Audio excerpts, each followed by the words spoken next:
This is your investment here in the ghetto. People have been seeing, have been feeling the benefits of the Steam Unity administration and want to see more. And so the feedback has been tremendous. These guys on the block, some have been able to access some of the opportunities that this government has made available for them. Others are eager to get on board and see how they can do the same.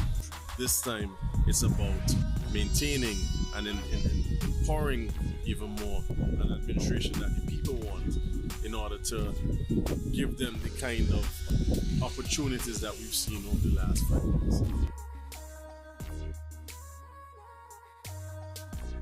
St. Kitts and Nevis.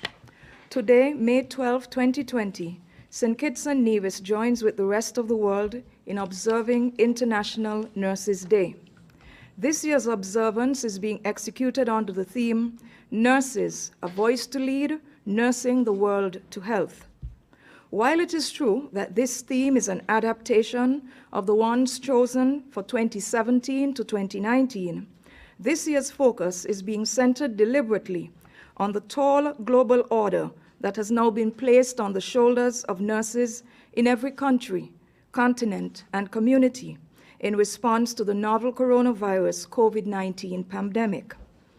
As a result of the unprecedented impact of COVID-19 on all global citizens, our local nursing fraternity, like the rest of the international counterparts of theirs, are called upon to render critical nursing care in this time of greatest need to help heal the sick, to comfort the dying, and to remain stoic at the center of the healthcare continuum, even as the virus continues to leave a trail of infection, disease, death, and disruption that has left no region of the world unscathed.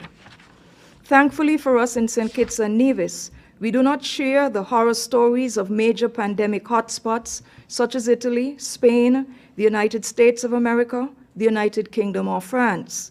We are grateful to God that to date, we have had just 15 confirmed cases of COVID-19, with 14 recoveries, 0 deaths, a high rate of testing, no community spread of the virus, close vigilance in terms of contact tracing and quarantine, and no need for hospitalization among those affected.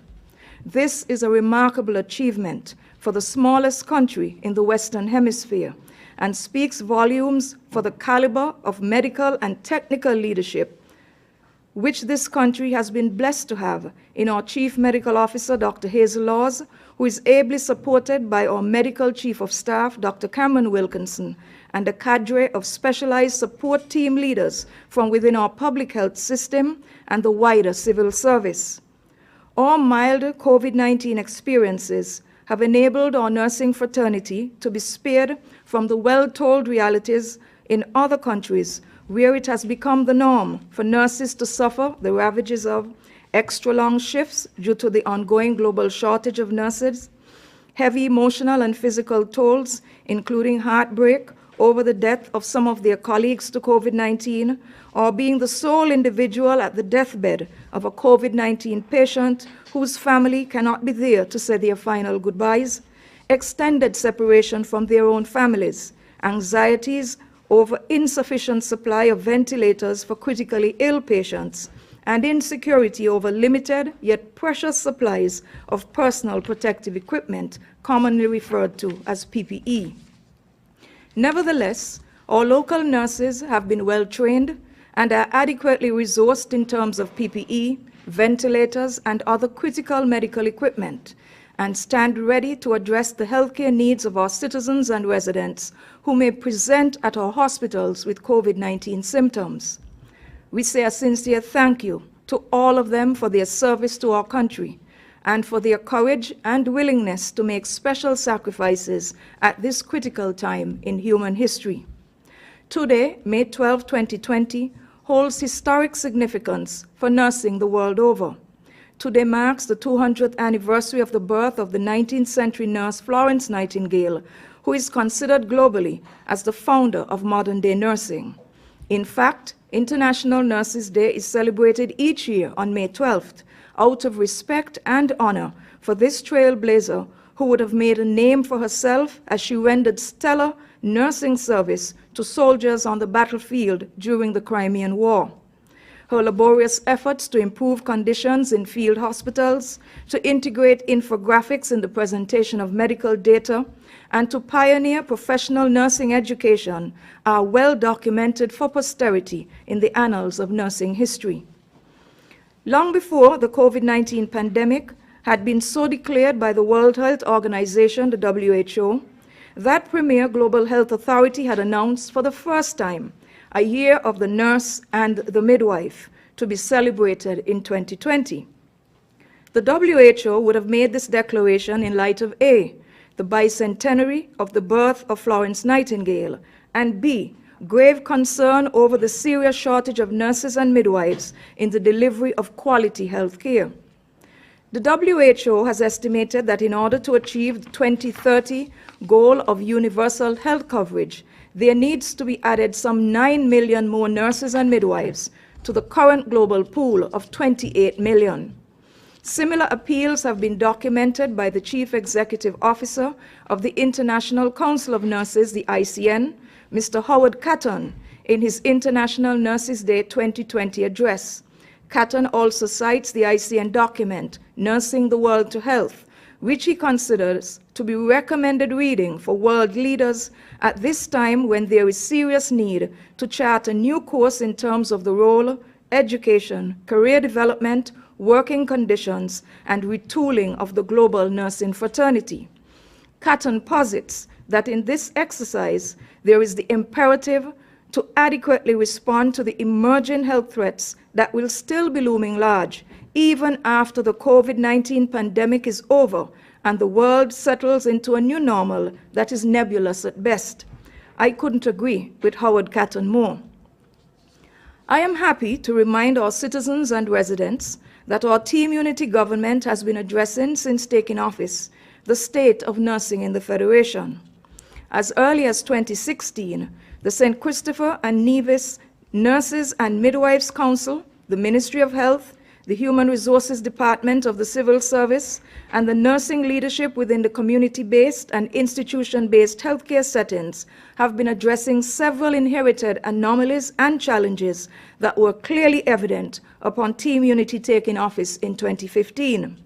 This process has included deliberations on the reclassification of certain nursing positions, recalibration of some pay scales, particularly among nurses who are singly or dually trained, analysis of local skills gaps with regards to specialized nursing in areas such as oncology, intensive care unit, the ICU, and neonatal care, and the assessment of the legal and professional standing of graduate nurses who have exhausted all attempts at sitting the licensure examination for nurse registration, among other matters. Citizens and residents who may have followed the 2020 budget debate in Parliament in December 2019 may have recalled that in my own defense of the budgetary allocation to the Federal Ministry of Health, I would have announced that after careful consideration, the 2020 budget was inclusive of an increase in salaries and wages for nurses. I would have also announced at that time that the total amount of funds earmarked for the pay raise under personal emoluments and wages in the budget document was EC $1,141,587. I am advised that this budgeted increase in pay should be reflected in the salaries and wages of nurses from this month. The Federal Cabinet has also committed to continuing its engagement with the leadership of the nursing fraternity, the Nurses and Midwives Council, and the HRD in order to bring settlement to the aforementioned concerns of the nursing fraternity and nursing practice in general. The Federal Cabinet and the Federal Ministry of Health are quite cognizant of the fact that this year's observance of International Nurses Day will be vastly different from celebrations of previous years. As can be expected, this is due to the preoccupation of the Federation and the rest of the world for that matter in responding to the formidable threats to life, liberty, public health, and public safety as a result of the COVID-19 pandemic. Yet, in spite of these setbacks, the Cabinet feels that now more than ever, is an ideal opportunity to celebrate our nurses here and elsewhere for their selfless service, their care, and their personal sacrifice in addressing the needs of our hurting and fractured world. The Cabinet takes this moment to salute all of our nurses, be they practicing in the public or private sectors. We remember at this time our retired nurses who have long blazed a trail for younger generations to follow and have laid a solid foundation for the advancements in public health that we take for granted today. On behalf of the federal government, I wish every nurse in our federation a happy International Nurses Day 2020. May God continue to bless the people of St. Kitts and Nevis with his unmerited favors of good health and wellness, even in the face of this monstrous global pandemic. Thank you for your attention. I want to keep team unity for another 5 years.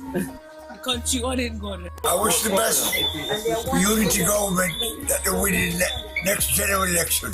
People are looking forward to another 5 years with team unity. You know, one good turn deserves another. People are seeing the progress in the communities, even here in Central Bastille, where I might not have been successful in the last election, although it was slim. They are seeing things happening. We're here by Salt Pond Alley, just off Westbourne God, in front of a new business. This is new investment here in the ghetto. People have been seeing, have been feeling the benefits of this team unity administration and want to see more.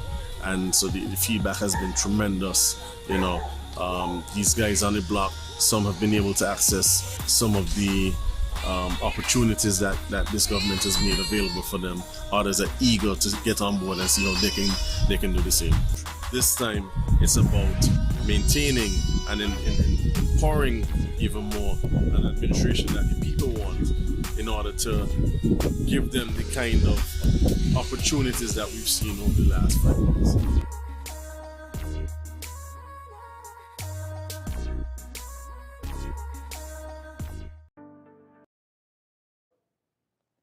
My fellow citizens and residents, this week is an important beginning in our battle against the coronavirus pandemic. On Monday we began the first 5-day week of limited operations since the lockdown, late March. The long, difficult war in which the entire world has been conscripted is not yet over. For many, the battle is just beginning. But in our blessed Federation of St. Kitts and Nevis, we have begun to see a glimmer of light in the distance. We have seen many countries underestimate the virus to their regret. We have seen the most powerful, the most advanced countries brought to the knees. Chaos looms elsewhere. There is no chaos here. My government never underestimated this virus. We have been proactive and careful from day one. We were among the first to restrict entry to travelers from high-risk countries such as China. We were among the first to begin the process of holding persons in quarantine and isolation. We were among the first to close our borders. We rejected cruise ships when others allowed them in. And we were the last independent state to register a COVID case. We have avoided community transmission to date.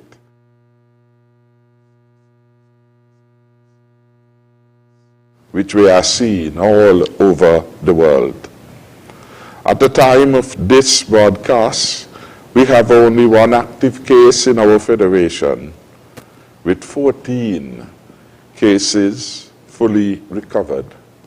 No deaths, no hospitalizations. For this we say, to God we give the glory.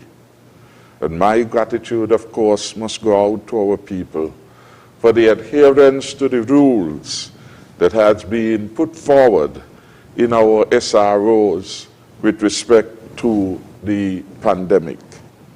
Unlike Italy, the United States of America, United Kingdom, Spain, or Brazil, to name a few, We have not seen our people dying in thousands, and our health system in St. Kitts and in Nevis has not been overwhelmed. Because of this, we are now seeing the dividends of our careful, cautious approach, combined with your efforts, you, the viewers at home in particular, in following faithfully the regulations put in place for your safety and, most importantly, for your health. This means that we can begin slowly opening up our country again. And we will do this in the same careful, meticulous, sensible, and systematic way we approach the rest of our pandemic response. We will do this in the way that is recommended by the WHO, Powell, CAFA, and our own local health experts. We will not be rushing to do anything that is not backed by the medical advice, and certainly not dangerous things that are pushed by people with their own selfish political agendas. On health advice, our borders remain closed, and those who must enter for any reason must be subject to a compulsory quarantine in a facility determined by our health professionals for at least 14 days in the first instance. This, of course, is being done to protect our people from the virus. Our cases so far have been linked to travel. Health comes first because for us in government, lives matter most. We were also the country with the largest and most comprehensive stimulus package supporting our people in this time of terrible crisis. Our stimulus is targeted principally at those who are hardest hit by the destabilizing economic impact of COVID-19. There was a time not so long ago when we owed $117 million to the IMF. Saddled with this debt, we would have never been in a position to provide support to the families who are suffering at this time. Through the last 5 years of prudent fiscal management, we paid off every cent of the $117 million left owing to the IMF. And we are financing our stimulus program on our own without any borrowed funds to date, and certainly without going to the IMF for begging. My government's careful and competent management of this first pandemic of the century has provided a very clear example of the resilience of our people and our government. It has shown how fortunate we are as a people to have a team unity government in leadership and authority at this time. I must say to our people that we cannot take where we are for granted. And I want to thank all of our citizens and residents for their cooperation so far, for working closely with the government as we battle the virus in what we have described as an all-of-society approach. I want to ask each and every one of us to recommit each day and to work with the government to see us safely through this pandemic, and we must do so safely and without loss of life. By working together, we can embark on a new era and build a safer and stronger future for St. Kitts and Nevis. Indeed, that was the mission of the Team Unity administration. Clearly, now is not the time to take chances with the same leadership that made our country weaker, who left us with high crime, and who made us poorer and built us smaller and fewer homes. The legacy of the past, the legacy of debt, a congested city of vast air and poverty, is one which God has given me the opportunity at this time to steer our people from. Now is not the time to go back to the same old leadership with the same cavalier attitude and brinksmanship and fear-mongering. Now is not the time to tempt fate. Now is not the time to go back to that which we rejected.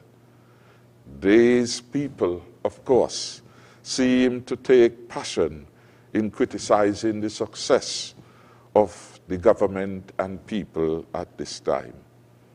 My message to the people of St. Kitts and Nevis is that you can count on the Team Unity government. Because of our performance with COVID-19, you must know that you can trust this government and you can trust my leadership in good times and in times of crisis. Many persons recall, and they have caused me to reflect on the fact that when in 2017 we suffered 2 hurricanes, Irma and Maria, many persons were left with their roofs in shambles and their houses in need of significant repairs and renovation.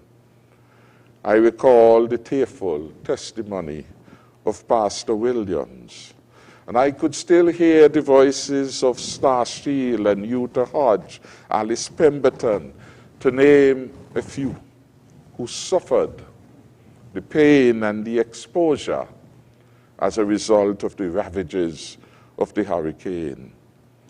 I could still hear Pinto Williams talking about his beds being drenched when the rain came in torrentials. Many people suffered the same fate. My government did what no government before it has ever done, and we provided housing support to over 2,500 families, fixing their roofs and making repairs. And some people, yes, are still waiting. The program, of course, has been delayed like so many other things because of the virus. But we are determined to continue this program until every qualified person receives support. At a time of international crisis, of course, our people will need to be patient, and I thank them for their patience so far.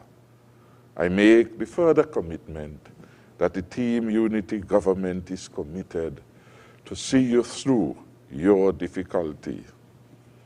We will take the same resolve to recovering from COVID-19 as we did to the task of rebuilding your homes and your lives after the hurricanes. The damage, of course, may be less obvious. No tattered roofs, no persons, as it were, with tarpaulins on their roofs. But clearly, the damage is equally significant and far-reaching. Right now, St. Kitts and Nevis needs the stable hands of a Team Unity administration. The stable hand that would help to rebuild once we would have eradicated COVID-19 from our shores. Now is not the time to risk going back to the same old thing that we rejected. So let us continue to do the work, and let us continue to repair and rebuild to emerge stronger and safer. I believe that by working together, we can accomplish this. We must continue fighting COVID-19, that is clear and obvious, because our very lives depend on it. But we must also put our country back on a path to the stronger and safer future which only Team Unity can deliver. I can assure you that we have a plan. It is a plan for a stronger economy, where our jobs are safer, where our streets are safer, and our future, of course, will be stronger and brighter. The plan provides for a greater role for farmers and fishers, At this time, we are providing farmers free seeds, or seeds free of cost, and seedlings, free harrowing services, and a financial grant for those who would have lost their animals. The plan for the future is about being at the cutting edge of information and communication technology. It is certainly about empowering our young people, and that is why we have procured nearly 2,000 ICT devices for our students and teachers to do e-learning. The plan, of course, includes getting our tourism plan back on the incredible growth path we had before the onset of COVID-19. Yes, on the Team Unity, we experienced remarkable growth, geometric growth in our tourism plant, where twice in a row we hit the 1 million mark in terms of cruise arrivals. Yes, our plan for the future post-COVID and now involves the build-out of our infrastructure. And that is why some 61 million road resurfacing project has restarted with local contractors like Booney's Construction, Stevens and Associate, Mark O'Loughlin, Anthony Huggins, Ali's Construction, and John Boyd, T&G Construction, B&B Backhoe and Trucking, and I&B Limited taking part. It is important to note this, because in the Team Unity's way of doing business, our local people is given their due preference and their due role. That is why the Old Road Rehabilitation Project is taking place and will be expanded to provide a boulevard and shopping area in the western side of our federation. Our plan for the future, of course, and Minister Hamilton liked to speak about the bigger and better homes that we are providing for our people and which we have distributed in every area of St. Kitts and Nevis. Yes, our plans for the future will entail the distribution of over 3,000 residential lots for our people, some of whom all they need is to own something in their country that they can call their own. Yes, our plan for the future involves keeping our people as safe as can be through strategic investment in public safety and security. The plan for the future will involve the build-out of the Explorers Club, the TAPS and the cadets in our secondary school as part of our national program of youth engagement and enrichment of their lives for productive and responsible citizenship. The plan for the future involves, of course, respect for the rule of law, constitutional reform, and continuing to build an open and responsible government.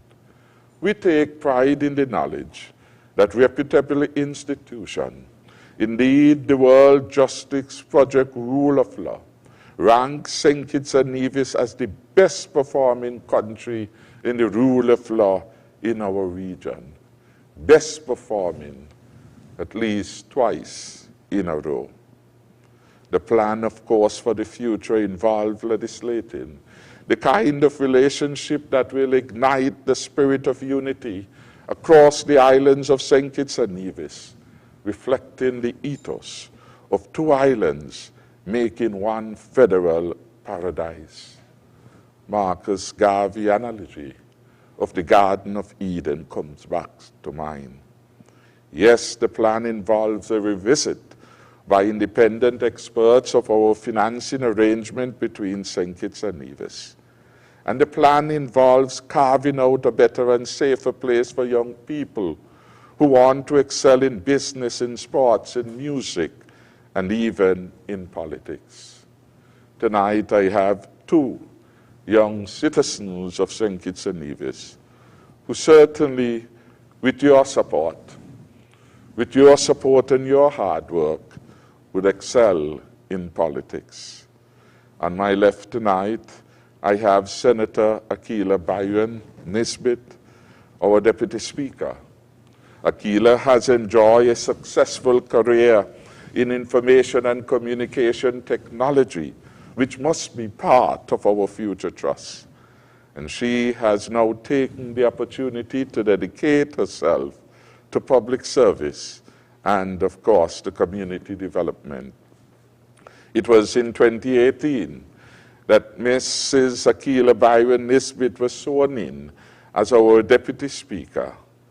And, of course, she also served as Deputy Leader of the People's Labour Party.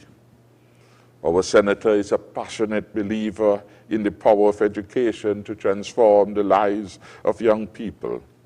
And she hopes to see that the people of Constituency 3 have the means to fulfill their hopes and dreams. I know that she will deliver for the people of St. Christopher 3. And she has been doing that already, and she is not yet elected to the Parliament. I am pleased also to have with me tonight Ambassador Jonel Powell, representing, he is Ambassador at Large for Sports and Youth in the government of St. Kitts and Nevis. Ambassador Jonel Powell is a successful lawyer by profession, and he is a managing partner now in the law firm of Grant Powell and Company in Bastia. At the level of the body politics, Jonel is the chairman of the People's Action Movement, and he is the favored candidate for constituency number 2, Central Bastia. Jonel knows that the people of Central Bastia want new energy, want a serious representative, and I know and I am confident that he is ready for the task.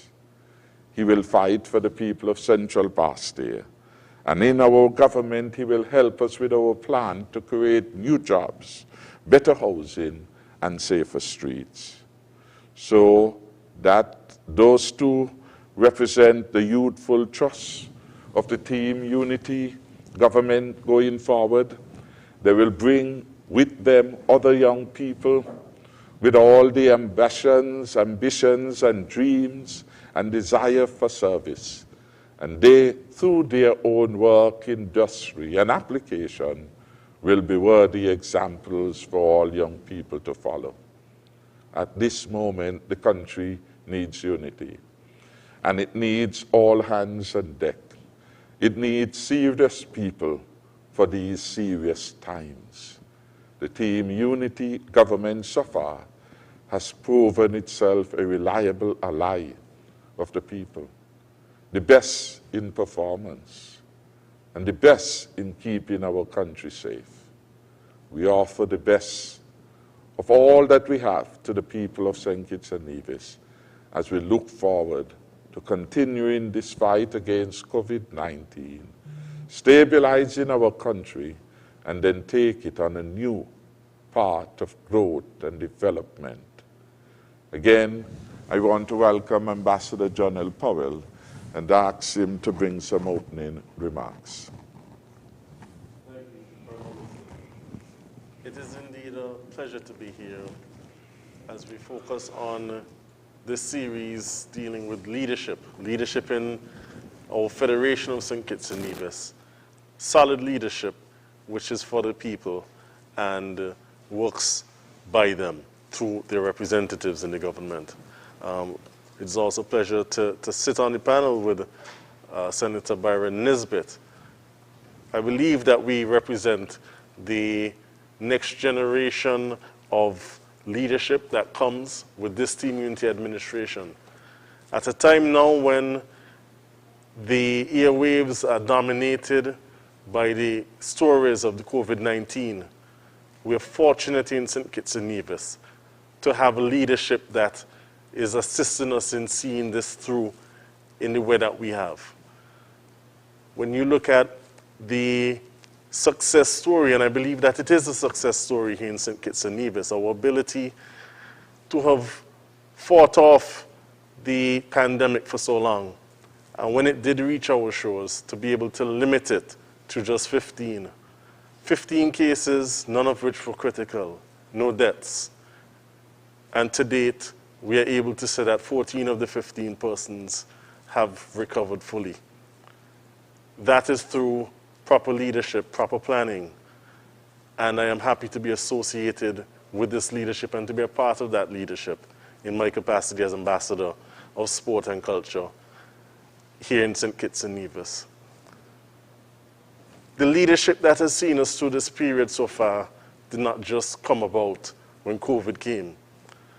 The ability for our leaders, for our government, for our task force to have done such a fantastic job to date meant that in the first place we had the right persons in those positions. Initially, it is through you, the people, that we had, fortunately, a team unity administration led by our Honorable Prime Minister that was able to have the foresight, the know-withal to deal with what was coming. It was through their foresight we ensured that we had capable and competent persons in the positions of, for example, Chief Medical Officer in Dr. Hazel Laws, in the Director of NEMA, Mr. Abdia Samuel, our Chief of Staff at the JNF Hospital, Dr. Cameron Wilkinson, all very capable, competent sons of, and daughters of the soil who have served us well in this tough time. When we speak about our ability to financially handle this pandemic, that did not just come about like that. We were in that position because of responsible fiscal management of our administration over the course of the past 5 years. It was through that fiscal leadership that we have been able to offer what is seen as the biggest and the best financial stimulus to the people of St. Kitts and Nevis. But it's not so much about being the biggest and the best. It shows that we as a government have been able to provide a package to the people of St. Kitts and Nevis which will see them through this pandemic for an extended period. It is not everybody that can see that, that can say that. It is through that leadership that we have been able to, over the past 5 years, ensure that the surpluses were not wasted, ensure that despite paying off debts to the IMF and other institutions, we were able to put something aside for a rainy day. And that rainy day has come. It may not be the only rainy day, but we continue to show that we are prepared for whatever comes so that the people of St. Kitts and Nevis are in the best position. When you look at stories from neighboring islands and even other regions of the world during these tough times, we see stories of spikes in crime and criminal activity as people are desperate for the essentials of life. It is through our fiscal responsibility that our people are able to benefit from these programs, from the stimulus package, so that they are not in that desperate position. But it also is due to the leadership that had the foresight to reach out to those young men in particular in our society over the past few years. Those men, young men who were, for one reason or another, drawn to criminal activity, and to create programs for them, to reform them, to ensure that before all of this took place, we were at a position in St. Kitts and Nevis where we had dropped the crime rate, not for statistical purposes, but by providing essential programs to ensure that our young men in particular were now on a path to positive contributions and development amongst the rest of us in society. And it is through that programming, through those essential benefits that they have been able to access, that we are able to, even at a time like this, when things can get rough, even there, are able to weather the storm with the rest of us. And so it shows that our leadership has not just emerged in hard times. We have been well prepared. We have been well led through our Prime Minister and the Cabinet. And so it is such a warm feeling. Unfortunately, I have on a mask, so you can't see the smile, but it's such a warm feeling to be able to be associated with this Team Unity administration. And I look forward to the opportunity to provide the same type of leadership in Parliament for the people of Central Bastille, and to be a part of this team going forward in a second term when the leadership will provide even greater opportunities for our people. Thank you very much, Ambassador Jonel Powell, for your contribution, your words of inspiration. Certainly has been a pleasure for all of us in Cabinet having you serve as our ambassador and to represent the country at a number of events and to give your input in a number of programs that we have built out, particularly as they would have impacted upon the people of Bastille and Central Bastille in particular. I want at this time to invite Senator Akilah Byron-Nisbett to bring her opening remarks. Thank you so much, Ian, and thank you, Ambassador Powell, for your kind words. It is indeed a pleasure for me to be here this evening as part of the panel for the Leadership Matters series that we have been having. But before I actually begin, I just wanted to take some time out to wish all of our nurses a very happy, celebratory day for you, Nurses Day. International Nurses Day, to be more specific. And I must say that your hard work, your commitment, the nurturing that you provide, and your loving and caring service does not go unnoticed. You continue to risk your own to provide for us, and we must continue to be grateful to you, and we'll always be grateful to you for the work that you continue to do to ensure that we remain healthy and strong. And it is always a good thing when we're able to celebrate your work, and we would continue to thank you for all that you do. And on International Nurses Day, I can't help but even think about my own experience as well at JNF. I had 2 of my children here in St. Kitts, and the type of care that was given, specifically at the maternity ward from the nurses, it made it more comforting. And for that, I am truly thankful and grateful. I cannot begin to express or even call some of the names, but I am truly thankful for all of your service and for continuing to provide us with such excellent service as well at our hospitals and even in our community health centers. This evening we are here, and we are here on the heels of COVID-19, and so it's important for us to say thanks to the hard-working COVID-19 task force as well. I am most impressed with our CMO. She has been steering this ship with such calm and grace. I don't think we've ever seen her upset or seem overwhelmed. She just so calmly leads the ship and assist us in whatever way that she can to make sure that every effort to contain the COVID-19 is met here in St. Kitts and Nevis. And of course, she is ably assisted by our medical chief of staff, Dr. Cameron Wilkinson, who has been a strong support for her as well. And together they have been ensuring that we remain healthy and strong, and so we must forever be grateful to them for that. And of course, we cannot speak about COVID and not speak about Mr. Abdias Samuel. I do recall him saying that since in December, he has been keeping his eye on COVID-19, and he would have initiated the first meetings and dialogues with the CMO, all in efforts to prepare for what they knew would eventually come to St. Kitts and Nevis. And it is because of their foresight and their planning, that is why we are here today, with 14 cases recovered, 1 active case, no death. It is not just because of some luck or chance, but rather because they prepared, and they prepared us well. And so we must be thankful for that. And when I see the type of work that Mr. Samuel put in, I know we also have to be reminded that hurricane season is also upon us. And it will be also expected that NEMA and Mr. Samuel would have to also lead on that. And so we probably would have a mix of continuing our COVID-19 fight along with preparing ourselves for hurricane season.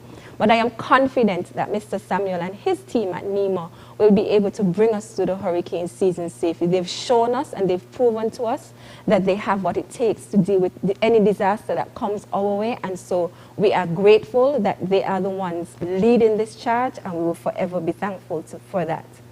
And PM, even to you as well, we have to say thank you, because your leadership have been admirable at this time. You have had views from every sector of society, persons who give you their personal and even their professional opinions, but you understood what was at stake, you understood what was at hand, and you just calmly continue to be even forceful in your decisions that you make. And that is why today we can proudly say that our country is safe as it is, and that we can be confident that we will be able to rebound economically as well, because you've proven that your sound leadership within our economy and financially is also one that we can admire and one that was needed at this time, and it is by the grace of God why you are here leading the ship right now, and we are grateful for the work that you have done.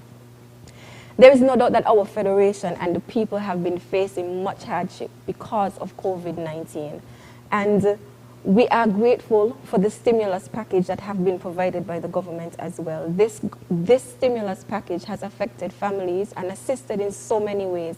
And I know I hear it all the time from persons who are thankful for the assistance that they have been receiving. And for that, we must say thank you.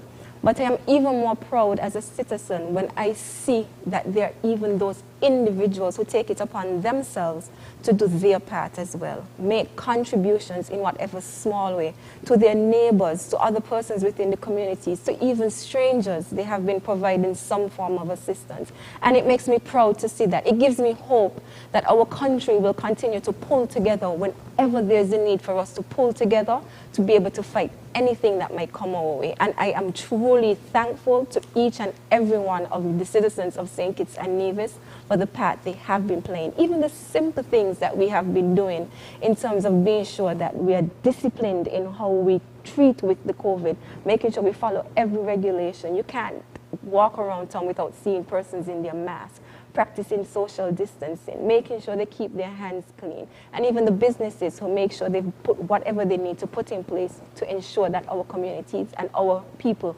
remain healthy and safe. And for that, we must be thankful as well. It was just 2 days ago that we would have celebrated Mother's Day, and it may not have been the Mother's Day that we have used to here in St. Kitts and Nevis. Many of us couldn't have those lunches and dinners that we would have loved to have with our parents, but our people remained disciplined. They understood that it's only for this time, and we have to do it for the safety of all.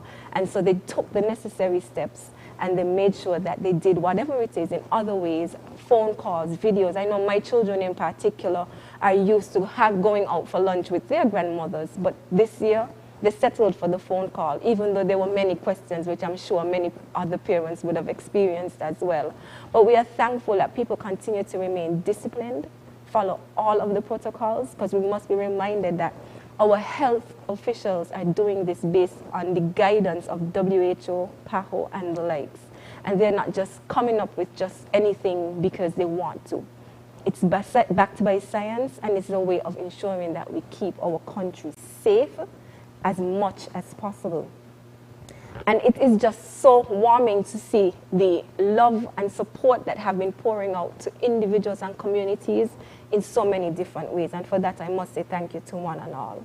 But of course, we will continue to fight this COVID-19 for some time.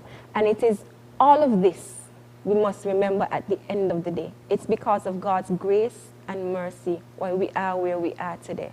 Without Him, it would not have been possible for us to be where we are. He has been keeping us, and He has been continuing to hold us. And so we too must hold on to that grace and mercy as we continue to fight COVID-19 and as we enter into the hurricane season as well. I know the reports are saying that it's going to be an active hurricane season, so we have to start thinking about that and putting that in our back of our minds that we also need to prepare ourselves for hurricane season. But as usual and as always, once we continue to work together, we will be able to get through this together. And I am so happy to be a part of a team unity administration that continues to put the people first, make sure that we stay safe and healthy, and do everything that they can to ensure that our people will be able to come out of this and come out of this stronger than how we went in. We are committed to what we have always been committed to: safer streets, bigger homes, more job opportunities, more opportunities for small businesses, and we will continue to do that for as long as we can, because we know that at the end of the day, it is all about the people of St. Kitts and Nevis. So once again, I am thankful for being here, and I'm looking forward to the rest of the evening. Thank you. Thank you very much, Senator Byron-Nisbett, for that useful intervention and perspective on the situation right now. I should advise those who are listening and viewing who may wish to call in that the numbers to contact ZIZ are 466-2666. I repeat, 466-2666. Then by cell phone, 662, repeat, 662-8674. 662-8674 and 767, repeat, 767-4765. There is an overseas line, 1-236-645-4500. Repeating, 1-236-645-4500. Those are the numbers to call. We will take a short break in a minute, and when we return, we'll be accepting calls. I want, though, to add my own quota of commendation and congratulations to all the nurses and the midwives who the WHO have dedicated today to celebrate, to honor their service, especially their service at this time of COVID-19. And in this regard, I want to congratulate some former nurses who did excellent work. I don't have the full list, but these are some who come readily to mind, and they hail from my hometown of Tabernacle. At the top of the list, and perhaps best known, is Sylvia Garnett, who provided leadership in nursing for many years. Also, Sylvia Isaac, who lives in Frigate Bay. She delivered indeed one of my sisters, and my own two sisters, Ruby Lee Jean and Vida Nisbet, and of course, Christine Watley, and the current nurse or nurse manager at Tabernacle would be Miss Body. So I want to congratulate all of them, but just single out a few who come readily to mind, given they live in my hometown. We will break, and when we return, the phone lines will be open to hear your views. Recall your on leadership matters, leadership with and for you. We will now take a short break, and when we return, we'll be ready to receive all our calls.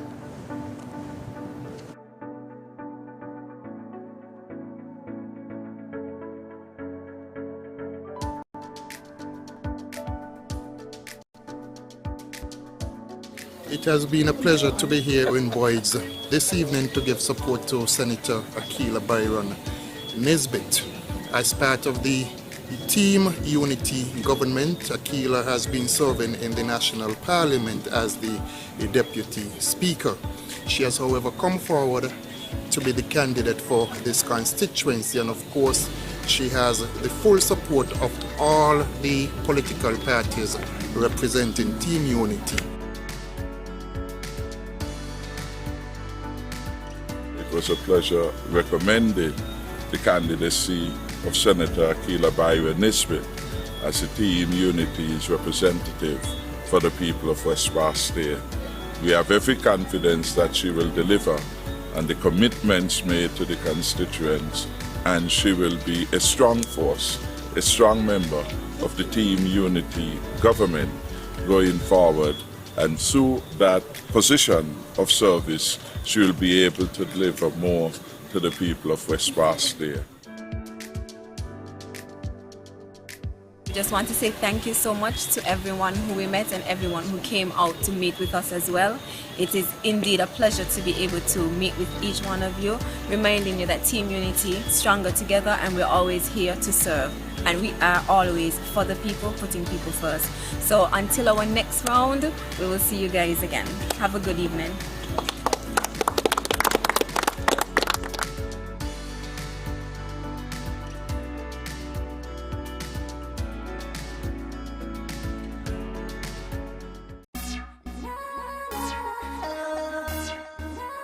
I want to keep Team Unity for another 5 years. The country wasn't good. I wish the best for Unity government that they win in the next general election.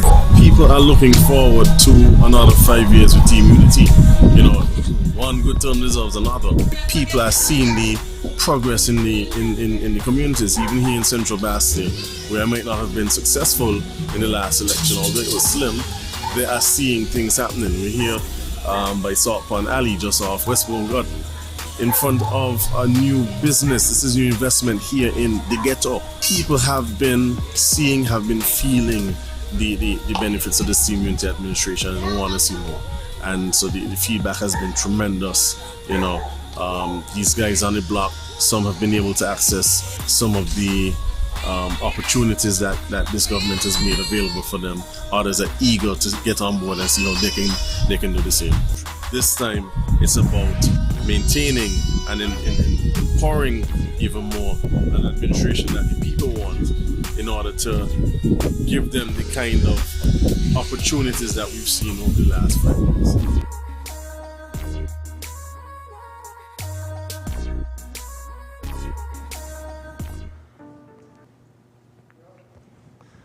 Welcome back. Leadership Matters. I gather we have a call. Yes?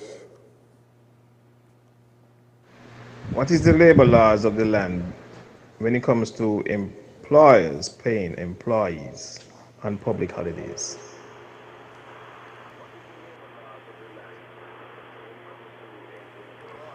Thank you.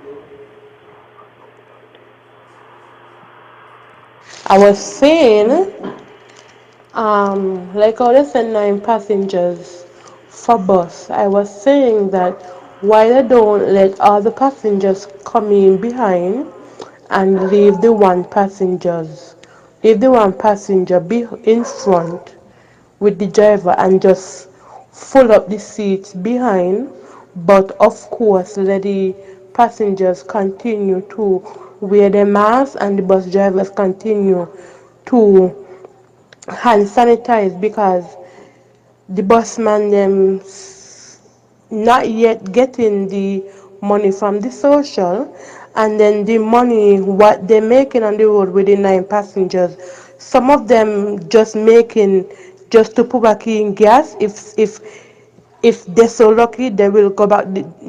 They will be going home with maybe $50 just to buy food or whatever for the house. They still have insurance and stuff like that to pay for. Thank you. Do we have another call? Okay. I have one question. One question is, it's a serious question. Can the government do more for farming? As in, there's different ways of farming out there, and there's people who are looking support from government. So can government do a pledge to support the change in farming, to support more hydroponical farming, which is more sustainable? and how, if the government can people access the farmers loan program, and what is the maximum amount you're allowed to ask for in the farmers loan program?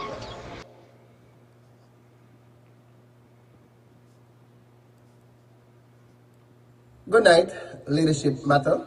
This is Bucky Garrick Media. I want to say good night to the panelists, Dr. Timothy Harris, Ambassador Jonel Powell, and Senator Akilah Byron. Now to the leader of the Team Unity Party, Dr. Timothy Harris. First, let me commend you on the work that you continue doing during this pandemic of COVID-19 in keeping us safe. Now, I have noticed that you have used different measure or different technique during the time when you needed to close the border up until today present. I have seen more businesses are now open. I have seen a task force that go out to all these businesses to make sure that they practice and continue the safety precautions set by the regulation in terms of hand sanitizing, social distancing, and wearing of masks. Now, what can we see, or is there anything we can see different moving forward as you continue to flatten the curve in terms of keeping us safe? Or you think that the technique that you're using are working so well that there isn't any need to change your strategy that you're using? I'll listen and I'll ask any other question that I see fit later on. Thank you very much. I will attempt some quick responses to some of the questions that has been raised so far, starting with the last one, which is easier to recall. Would there be any changes in our strategy for keeping the people of St. Kitts and Nevis safe with respect to the COVID-19? And the answer to that is that we have been following a consistent plan. The plan basically had two strategic elements. One was to keep the virus at bay, as far away from our shores for as long as possible.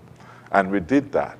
We were the last country around here to have had a positive case of the virus. So that first leg of the plan turned out to be successful. We knew once it was a pandemic, it would eventually get here. And it was in other islands close to us. Given that we are an open society, tourism dependent, all that probability loomed large. The second leg of our strategy largely was to contain it by following and pursuing the recommendations from the World Health Organization, Powell, and CAFA as it relates to the pandemic. And we have been doing that.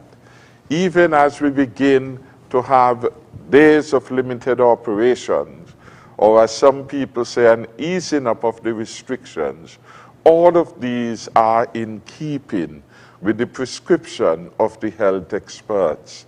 Powell, for example, WHO, outlined 6 criteria which are to guide any effort to move into a relaxation of the restrictions imposed. Our health professionals and the cabinet itself examined each of the 6, and we were able to say, so far, so good, we had succeeded in that one.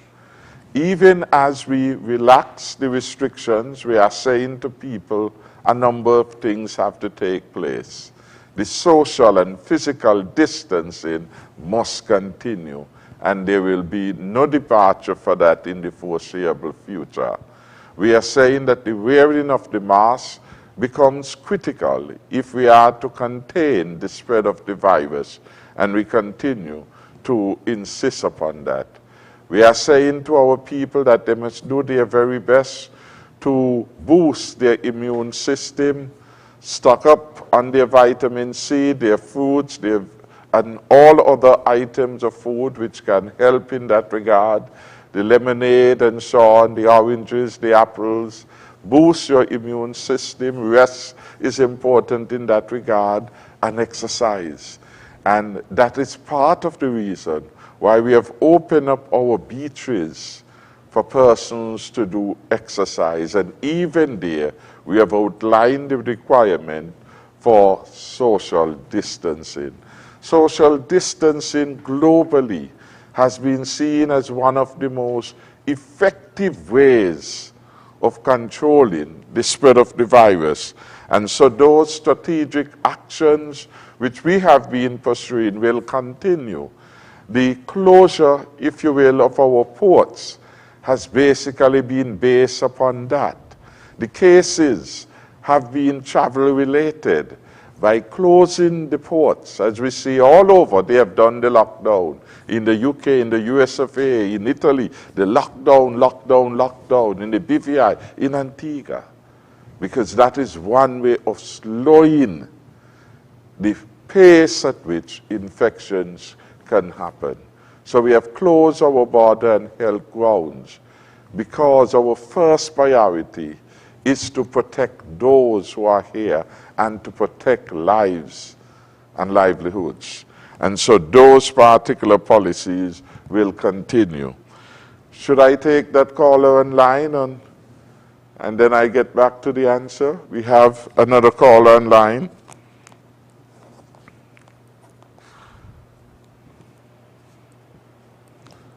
Caller, you're online.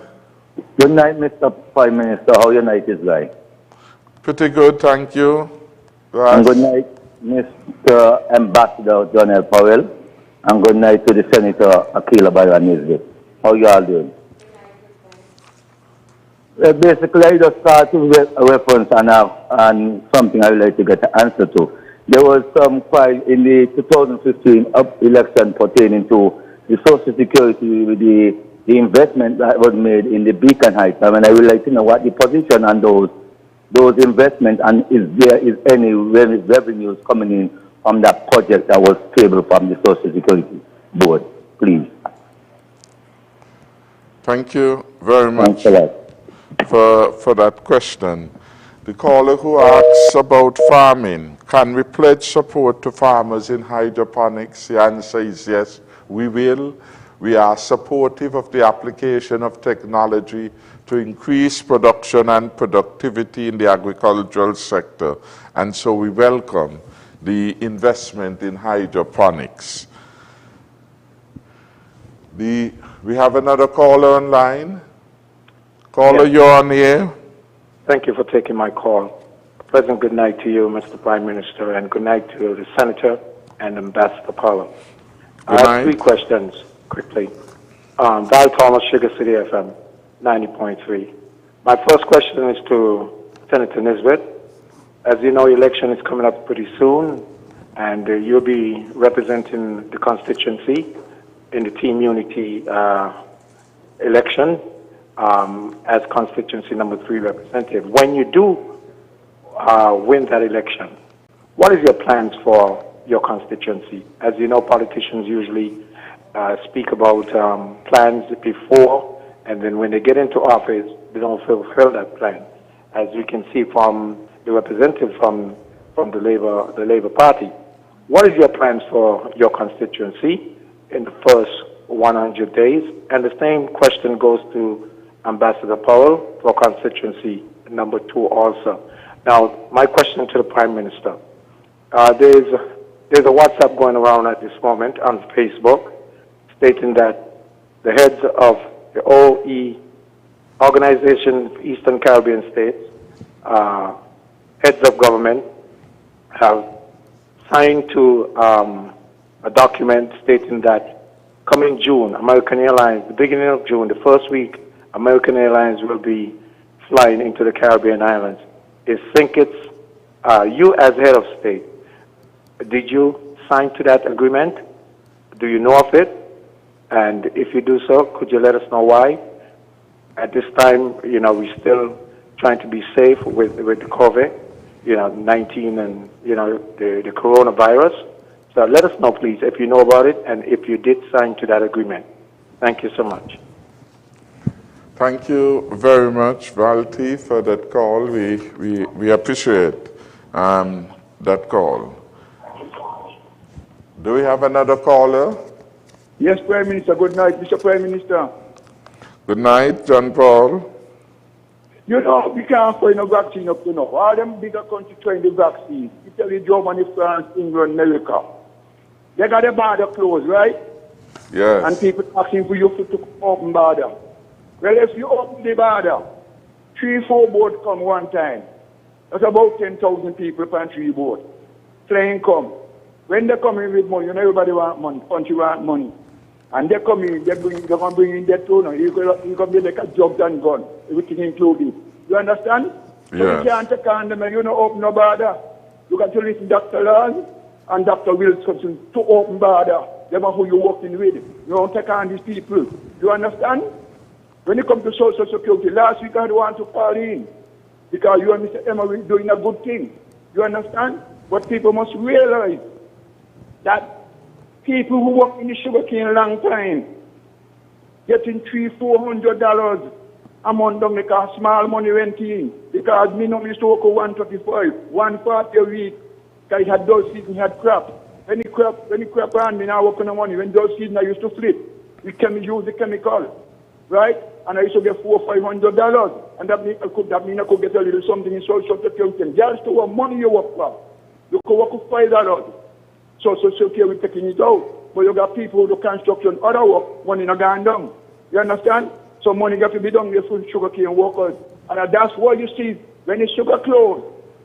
And Douglas not pay all our money. And he said, you're going to sell me. You went to Venezuela and get $50 million because of the behalf and the West people and behalf. You understand? And I know how hard they work. You know, when I used to work in the sugar, I had 5 children. And I find out that there are ways to make money to support all of them one time. So I used to take. Thank you. It seems that call dropped. We invite John Paul to call back. We have another call.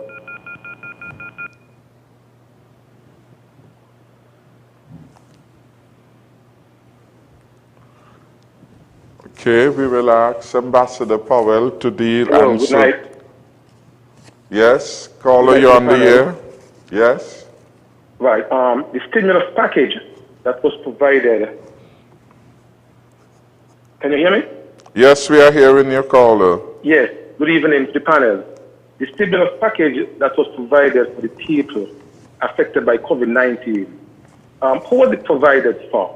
Some of the people or all of the persons? And 2, is this money was provided by Social Security or it was placed via for disbursement? And finally, on Freedom FM, I heard Jonel Powell said that persons who are not paying Social Security won't be able to access this money. Now, if some persons who would have worked for, let's say, over 20 years and who would have been paying Social Security, that person is now retired or resigned from their previous work and is now into their own business.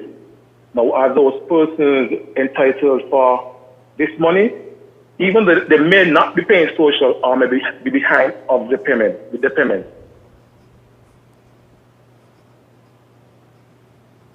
Thank you very much, caller. We will have Ambassador Powell address the issue with respect to the labor law, what happens on a holiday, what are the entitlements of the employee. Thank you, Ian. In relation to that question about what payment is the employee entitled to, under SRO 35 of 2008, I believe it is, it provides that a worker is entitled to double the rate of pay for hours worked.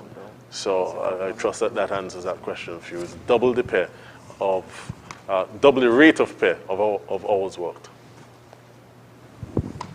Okay, we want to thank you for that. Do you also want to address your plans for Central Bastia? But we'll have Akilah address those for number 3, and then we'll come back to you.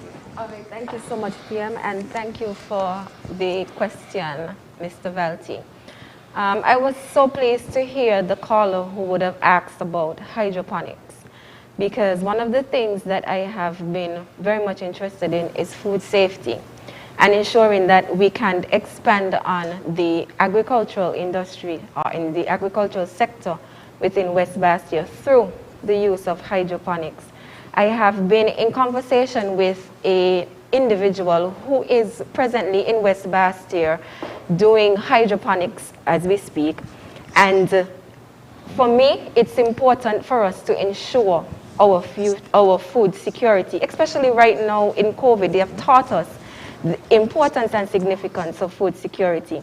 And so one of the things that I would like to do is expand on our agricultural sector, but more specifically try to see how we can get persons more geared towards such things as hydroponics. Because as we know, hydroponics, it uses less resources, meaning less land space would be necessary for hydroponics, as well as less water that we would need in order to be able to grow the foods that we need. And it could be able to, it's something that we can do without pretty much the same type of effort that would have been put into regular farming. And then in a way, we would not require as much land as we would have needed using the normal agricultural procedures. And so considering the fact that land is something that is a hot topic, we don't have that much land in West Bastia, but farming is important. And there are quite a number of young persons who have come to me with an interest in farming. I do believe that this is one area in which we can develop to ensure that we'll be able to secure food within St. Kitts and Nevis. One of the other things that I would like to do, I know time and time again we would hear of the Limekeel playfield, and many persons have come to me speaking about the Limekeel playfield. So what I have gone ahead and done, not just with the Limekeel playfield, but also with the Patsy Alice playfield, I have already presented some plans to the building board for the upgrade of both of those playfields for the footballers within the village community. As we know, we have two huge teams in the Premier League, and so it's important for us to be able to have the necessary sporting facility to meet their needs.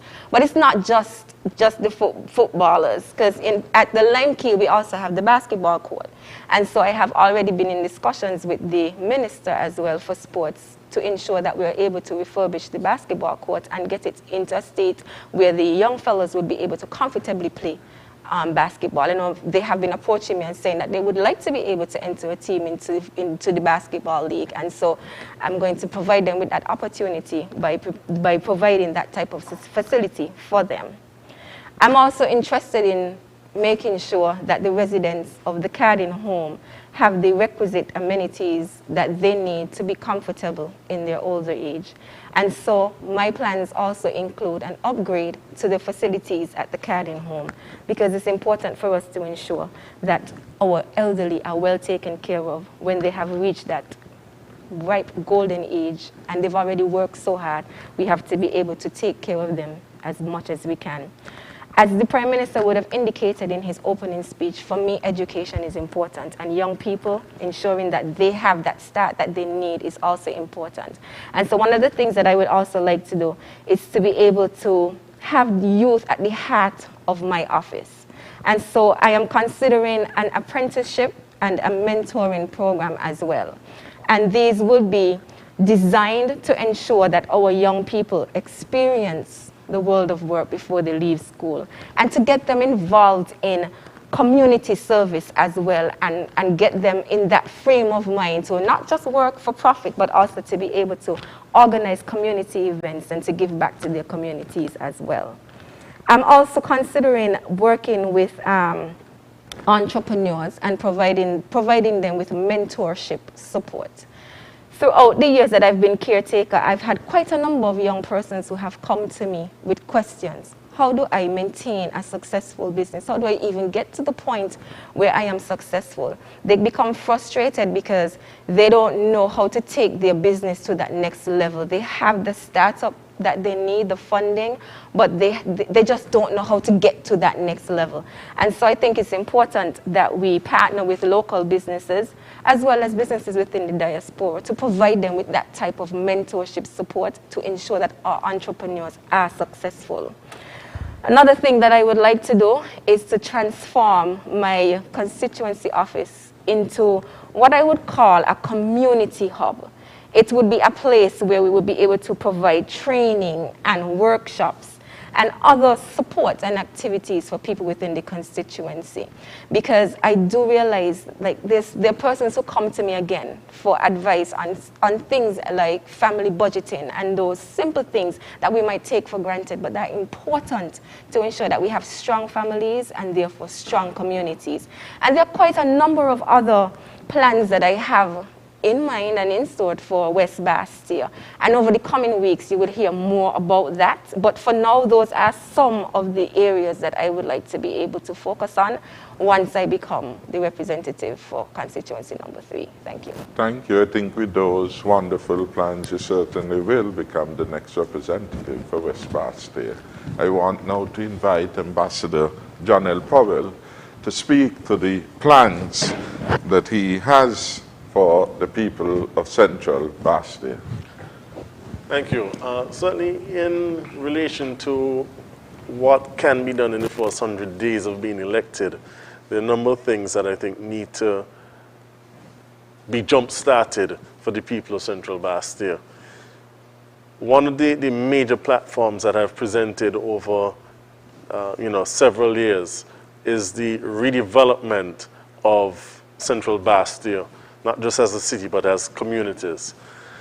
When I think about McKnight and the surroundings, when I grew up in McKnight in the 80s, and certainly the stories that went before me, you don't see the same McKnight today. It hurts to see the number of abandoned properties with overgrown bushes, derelict buildings,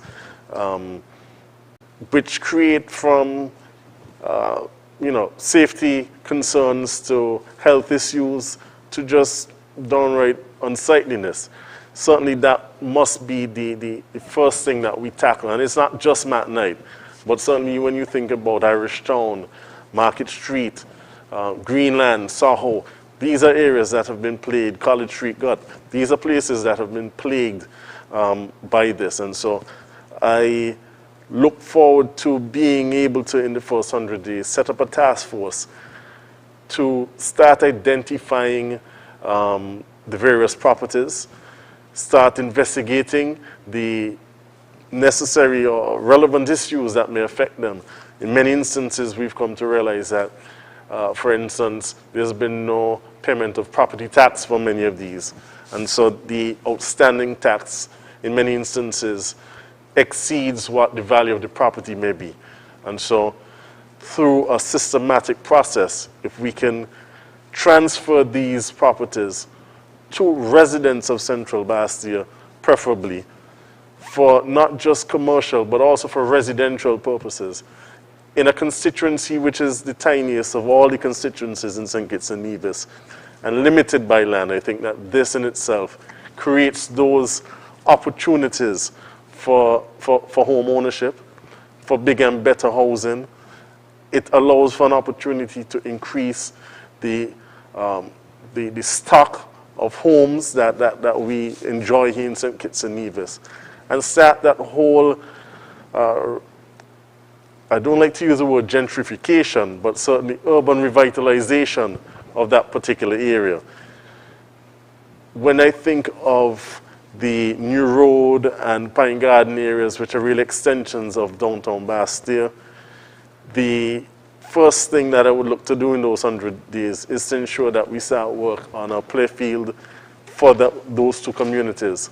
We have actually already identified the specific area in which we want to work on, and in that particular area, the preferred sport is football, and so I look forward to being able to work with the residents in those areas to establish that football facility up in the Pine Garden, Shadwell, New Road areas. I also have, for a long time, had a passion of redeveloping the Irish Town Bay Road, which includes, as I have proposed on several occasions, the construction of a boardwalk along the Irish Town Bay Road, which would serve several purposes, and this is not something that can be done obviously in 100 days. But if you think about the bigger picture, it would serve to protect the properties and the Irish Town Road, Bay Road itself, from weather and storms.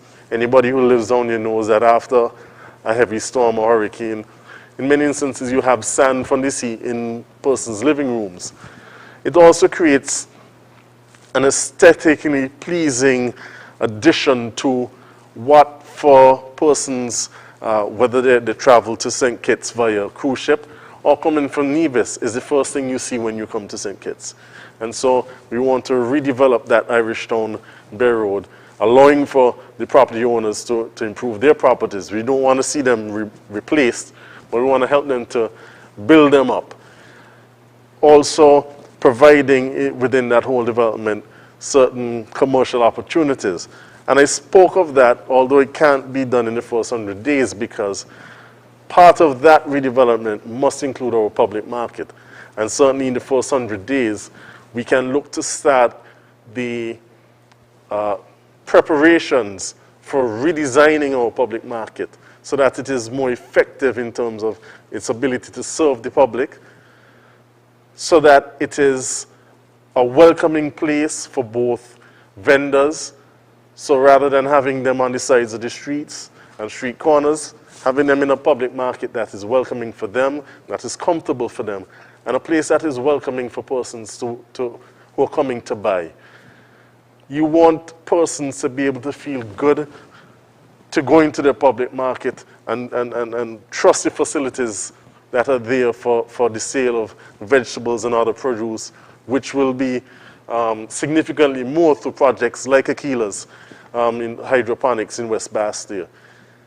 One of the thoughts that comes to mind when we speak about that particular project is something that has come from the residents of that area themselves and persons who operate in the market, which is to add a second tier on upstairs mezzanine level to that facility to provide even further commercial opportunities for persons, whether it is a barber shop, a hairdresser, whatever it may be, but to provide for further commercial opportunities for persons in that community. There's only so much you can do, but there's so much that we intend to do for Central Bastia, and I look forward to being the front runner in terms of getting those changes done for the people of Central Bastia.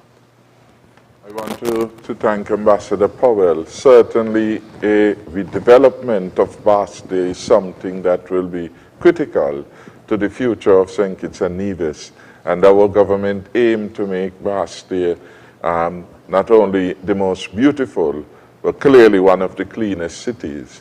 It must be a city alive with our culture.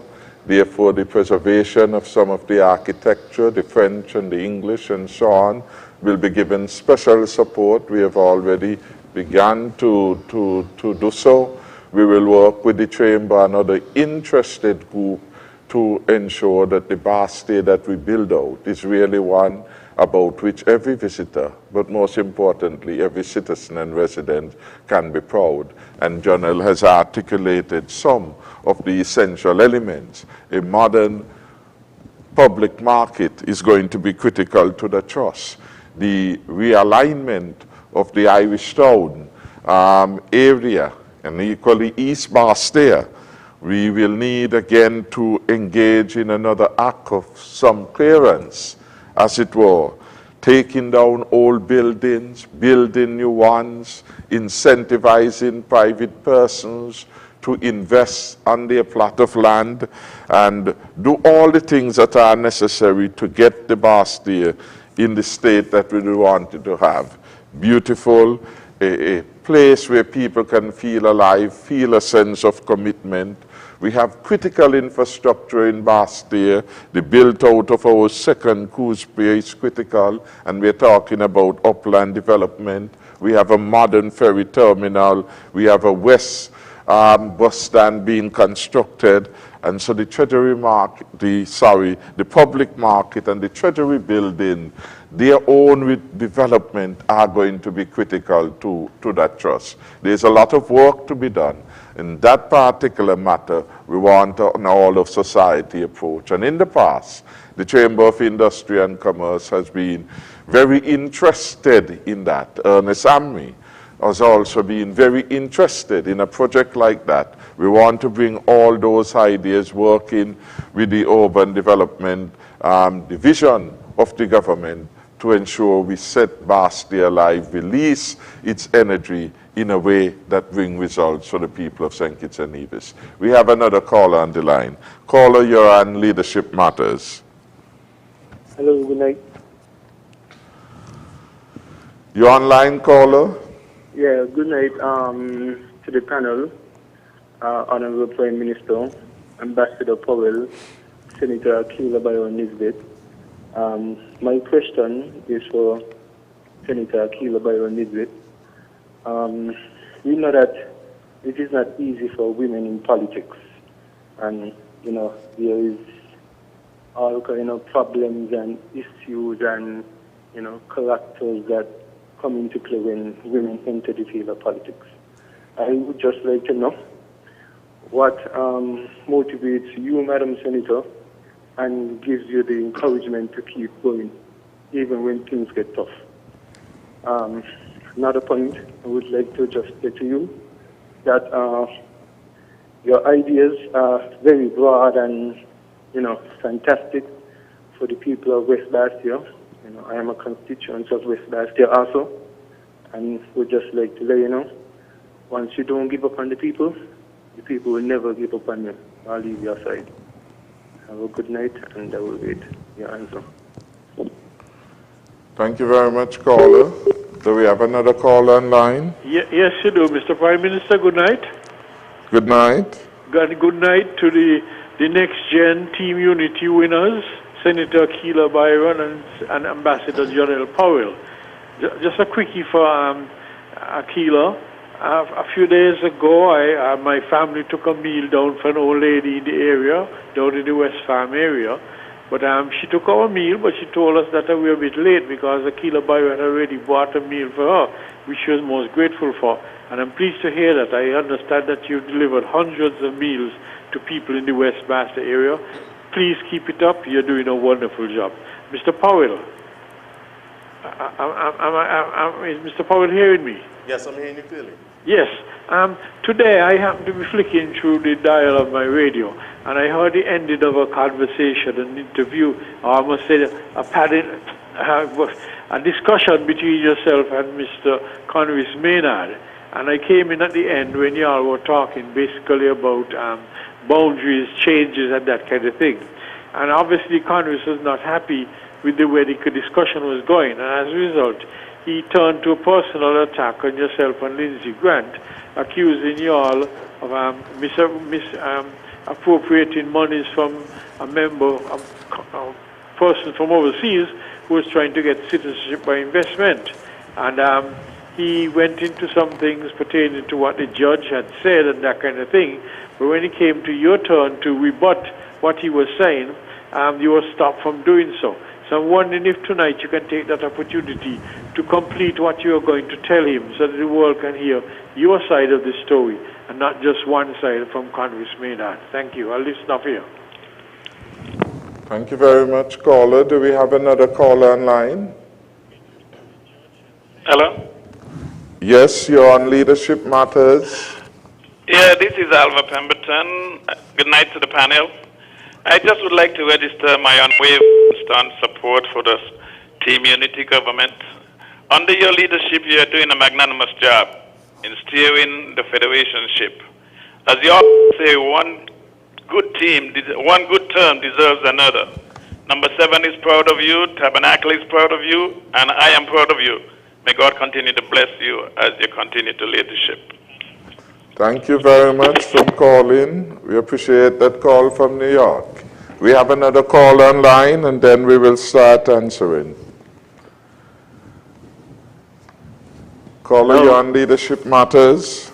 Good night, Mr. Prime Minister, and good night to your panel. Good night.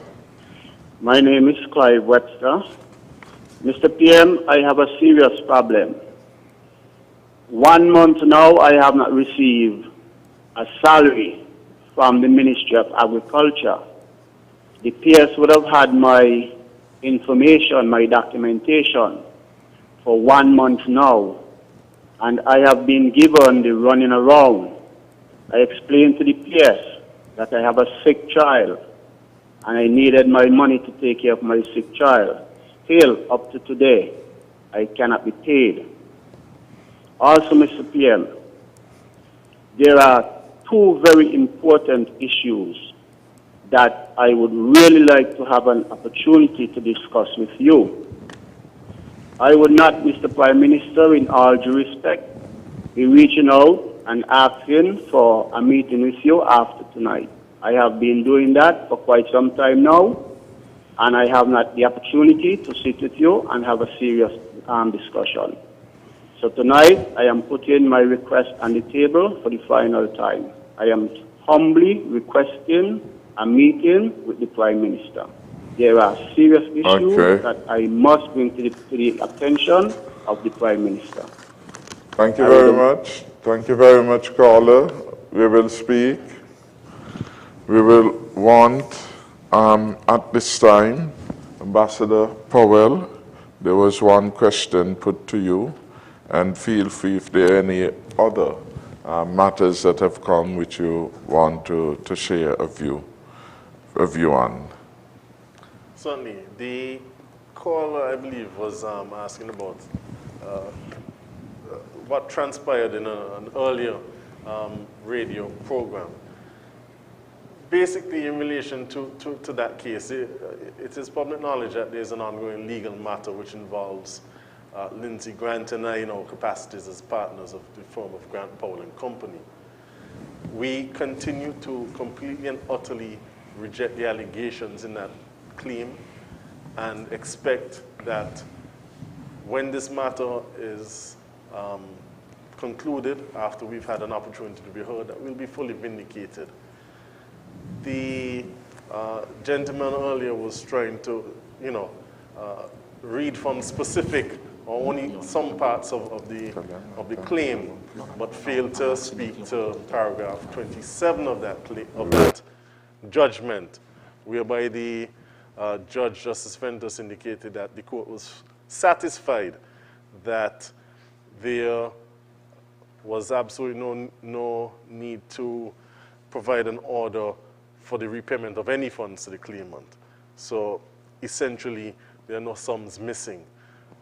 The matter is before the court, and I'm fully confident that the court will deal with it in a just manner. But as the caller indicated, that is what the opposition has come to. When things don't go their way and they don't want to hear about the progress that this country has seen under Team Unity administration, they tend to fall back on personal attacks. That will not distract the people from what is happening. And we, as a Team Unity administration, will not be distracted by personal attacks. We will not be distracted from coming to you, the people, and talking about our plans for you for safer communities, for bigger and better homes, for more job opportunities. We stick to our platform, we stick to our performance as a Team Unity administration, and look at all of the things that we've been able to deliver for the people of this country over the past 5 years. Things like reduction in crime, things like paying off the IMF debt and putting our country in a better fiscal position. We talk about the thousands of persons who've benefited from the roofing program, including the hundreds of persons in Central Bastille. And I must thank you, PM, on behalf of the people of Central Bastille for that particular initiative. Hundreds of persons have benefited from it. We will not stop talking about the thousands of persons who have benefited from the poverty alleviation program, and the thousands more who now are able to benefit from it in light of this COVID-19 situation. There's so many success stories that come to the people of St. Kitts and Nevis within the past 5 years of this team unity administration, that we will not be distracted. When we look at the past few weeks and this global pandemic, we are comforted knowing that we have such a caring, such a well-positioned government that has been able to see us through it so far. The statistics at the end, I know we've discussed them before. The fact that we've been able to limit the number of cases to 15, the fact that we've had no deaths, the fact that we've provided the largest stimulus package to assist our citizens from being further adversely affected. And so as we look forward to the next term, I mean, we expect the Parliament will be dissolved this week. And as that happens, I am confident that the people of St. Kitts and Nevis will have the opportunity to reflect on the past 5 years, to realize that they made a good decision in rejecting the former administration, and to look forward to re-electing a team unity administration, a larger team unity administration, which includes Senator Akilah Byron and myself, and Alexis Jefferson Nevis, because the only way for us to progress forward as a St. Kitts and Nevis that we love and want to continue to love is through a team unity administration where we work together as one. Thank you very much. We have another caller, and then we will take a pause. Caller, you're on Leadership Matters. Yes, good evening, Prime Minister. Good evening. This is Nurse Garnet calling. Oh, lovely. I just want to say thank you for the greetings on Nurses Day. And you know that was my desire to be a nurse, and I put my all in it. And I said, a nurse, once a nurse, always a nurse. So I did enjoy the day, and then I enjoyed Minister Phipps giving her message and everything. And all my greetings go to the other nurses as well. Tonight I just want to call in and to say, yes, leadership matters. And to thank you for your leadership. And not only to thank you, but also to Ambassador Jonel Powell and to Senator Byron-Nisbett, two young people, thanking them that they've answered the call and that they're now being guided by strong leadership. We are grateful for all that has happened in St. Kitts. And we know that this is nothing less than the mercy of God and the prayers that have gone up for this federation. And I want to say to these two young people that I am holding them up in prayer for the next election, that the people's hearts and minds will be opened to receive them, and that they will join the fold, join the team unity government, that they could be there as representatives for the young people, also can look at these young people, and that they too not only can be just examples, but a bright light shining there in St. Kitts, that our young people would know that what these two young people can do, if I follow in their footsteps, one day I too can lead, can become a leader, a strong, powerful leader. We thank God for all that has been going on in St. Kitts. And I am asking you, Prime Minister, I know that you are strong and that you will listen to the Chief Medical Officer and also to Dr. Wilkinson. Please do not be in a hurry to open the borders, because up here in the U.S., we are not ready. We are not ready to open borders. Every state still has the coronavirus going on.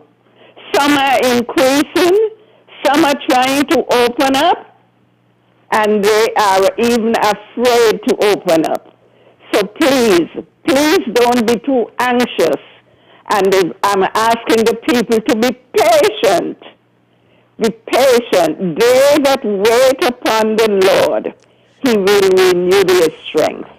And once again, I ask God blessings upon the Federation and all the people of St. Kitts and Nevis, that you will continue to comply with all the regulations. God bless you all. God bless you too. Thanks for calling in, and may God continue to renew your strength. I'm happy for that update about what is happening in the USA. The danger still lurks in the USA. New York is a hot spot. Miami is, New Jersey, and we could go on and on. Indeed, the US has become the epicenter for the coronavirus, and so that is going to be a major challenge for that country, and a major challenge that will impact upon the ability of any airline to be able to make flights. Valti called, and one of the issues he raised touched upon American coming in June 2020. I want to say on Sunday last, we met at the level of OECS heads. We discussed matters to do with aviation. There has been no such document that had been presented to us, and none therefore signed.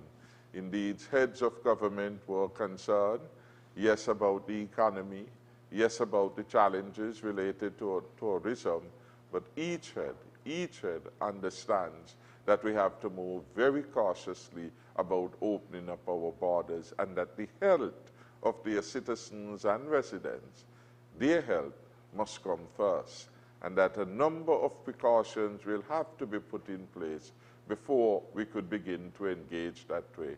Airlines themselves are going to have to do things new and different, with particular emphasis on risk to health, screening, testing, sanitation, seating. We are not going to have people traveling as they did before COVID. And so what is now maybe considered a full flight may actually be operating with 60%, because you have to ensure adequate spacing. And so these are some issues which are being worked on globally in setting a new standard for airlines to participate again in international travel. And so we await those. Each country will follow its own pathway, but clearly for St. Kitts and Nevis, it will always be lives matter more, and we'll do all in our power to protect our people from harm. That is a fundamental duty of the government, and we are committed to that particular matter. So anything about having signed a document on Sunday would be fake news, and you're going to have a lot of fake news. I think it was just 2 days ago that the government of Cayman Islands, if I'm not mistaken, put out a release indicating that it's going to extend the closure of its borders until somewhere perhaps in the fall, around September or thereabout. And he said whatever notice had been put out by any airline was done by that airline without consulting with the government. The airline may have its particular agenda of making money. The governments have a broader agenda of the health and safety of those within its jurisdiction. And I think every government will make a careful deliberation. Indeed, the advice of Powell and the advice of WHO has always been, move very carefully. We have to recall and remember, it only takes one person to infect a whole nation of people. And so we have to be careful about what we do and take the risk, knowing what dangers we are going to be able to deal with. For St. Kitts and Nevis, we operate on the precautionary health principle. We must do nothing consciously knowing it could imperil or endanger the life of any citizen or resident. So it's a balancing act, but we know on which side, as it were, we will come down, and we will come down on health and safety. We had the issue of the passenger bus and the suggestions from the female caller that we should perhaps fill up the back of the seat and so on as one way of allowing more passengers. I could say quite clearly that that will not happen. The stipulation that has been set has to be kept at least for some significant period longer. We started with one person, and now we are up per row to 2 per row. We are providing for 8 to 9 passengers in the public transportation. That is adequate in terms of the consequence for social distancing. And once the other things are being done, and she spoke about them being done, the sanitation or the use of alcohol for the passengers, the cleaning of the bus, those things should be done, and we are delighted that at least from her account, those things are being done. There has been a proposal submitted to us by the busmen, and the Ministry of Finance should have completed its analysis of it, and we will respond to see what support, additional support, we can provide to the busmen. We are going to be fair, and we are going to be reasonable, and we are going to try to help what is a difficult situation for everyone. This is a situation where everyone will suffer, and everyone is going through a hard period of time. And that is why we say it has to be an all-of-society approach. That is why we continue to appeal to landlords to have a conscience. And you are well aware that some of your tenants not working. You can't expect them reasonably to be in the same position to pay you. So give them some time, drop the rent. All those would be good things to do as part of the all-of-society approach. Your tenant paying you regularly, month after month. There is a difficulty not of his or her making. All we are asking, use your conscience, come to some sensible and reasonable arrangement that, of course, leave people with a good spirit and a sense that you understand what is happening.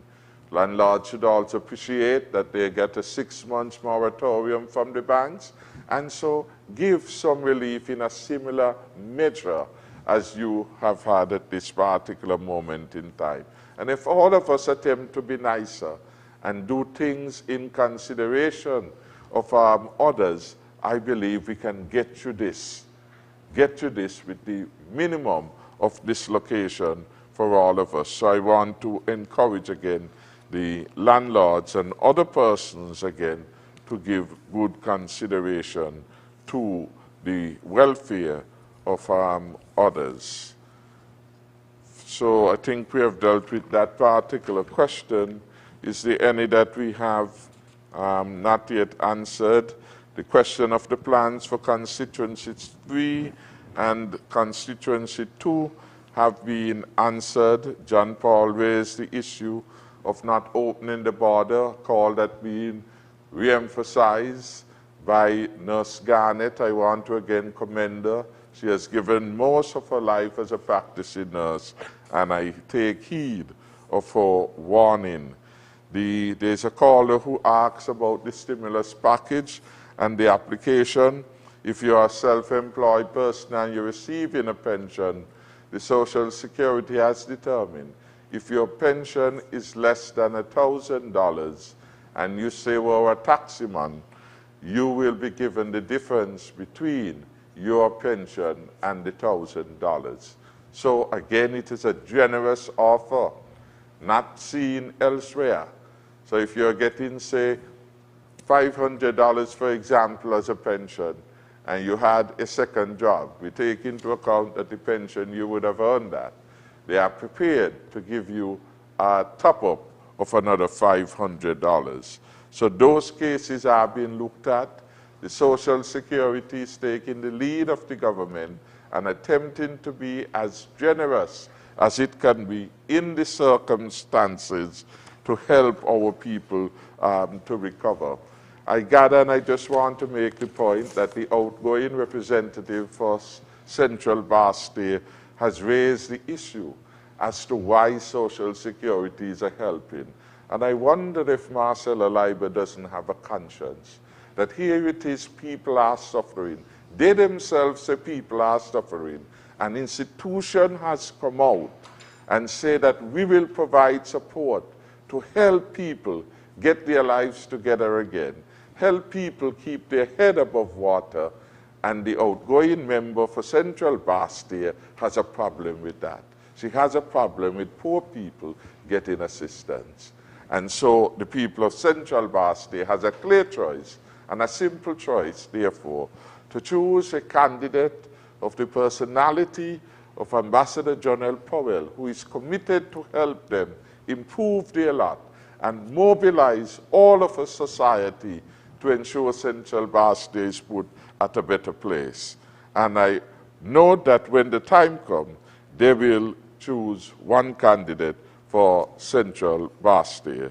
Again, we have commended Mr. Pemberton for calling all the way from New York. We appreciate the calls we've been having from overseas. We have had New York, we have had persons calling from Florida, but we have another caller online, and so we open the phone lines again.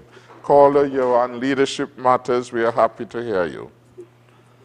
Hi, good evening. Good evening, sir. My name is Austin Coker. Jonel, I am not answering for you, and I am not speaking on behalf of you. But let me ask a question. Does Congress have any knowledge that a judge called Douglas a stranger to the truth? Does Congress have any knowledge that a judge chucked Douglas out of the House of Assembly? Does Congress have any knowledge that the United States revoked Douglas' passport? Does Congress have any knowledge that a judge told Douglas he was wrong when he brought Mr. Hamilton into the House, as we say in local terms, the wrong way? Well, Lord, tell me, Congress them support in the memory? They are supporting memory. Every time I listen to this program, Mr. Powell, I ask this one question. What is wrong with Steve Wensford? I have nothing personal against him. What is wrong with Congress? What is wrong with the gentleman NATO? What is wrong with me young cousin in Sandy Point, Kenny Douglas? I mean, they ain't got no pride of themselves that they're just lagging behind this man who has no scruples. Come on, Congress shouldn't be asking this question. I shouldn't be bringing up them kind of story towards you, because up until now your matter has not been settled, but all of Douglas's matter done settled because the Privy Council ain't leave no room for Douglas to appeal the throwing out of the House of Assembly. So he shouldn't be asking this question. They should be shame and bow their head in shame. How could them have him as the leader? That is why they're going to be keep on failing and failing and failing. Have a good night, Mr. Powell, Mr. Akilah Byron. Keep your calm. After a storm is the calm. Both you and Jonel are going to make it through. Thank you very much. We have another caller on the line. Caller, we welcome you. Good evening, Mr. Prime Minister, Senator Byron, and Ambassador Powell. This is really to do with Central Bastille. couple months ago, I called in about a suggestion to be able to develop parking in the heart of town. And this was around the square. I gave a suggestion. I think it's feasible if you all could put it into practice, where you remove the railing of the square, take that off, put it back about like 6 feet inside of the square, and you have a space right around the entire square. And you'll be able to park cars straight right around the square, right round, right next to each other. And I'm sure we can get about 100 cars easily in that area. So it's a good suggestion, I think. And anyway, Mr. Prime Minister, please keep up the good work and good health to all of you. Please, may God bless all of you. Thank you very much, caller, for that suggestion. We certainly will have our technical team look at the feasibility of that one. Yes, do we have any other call at this particular moment in time?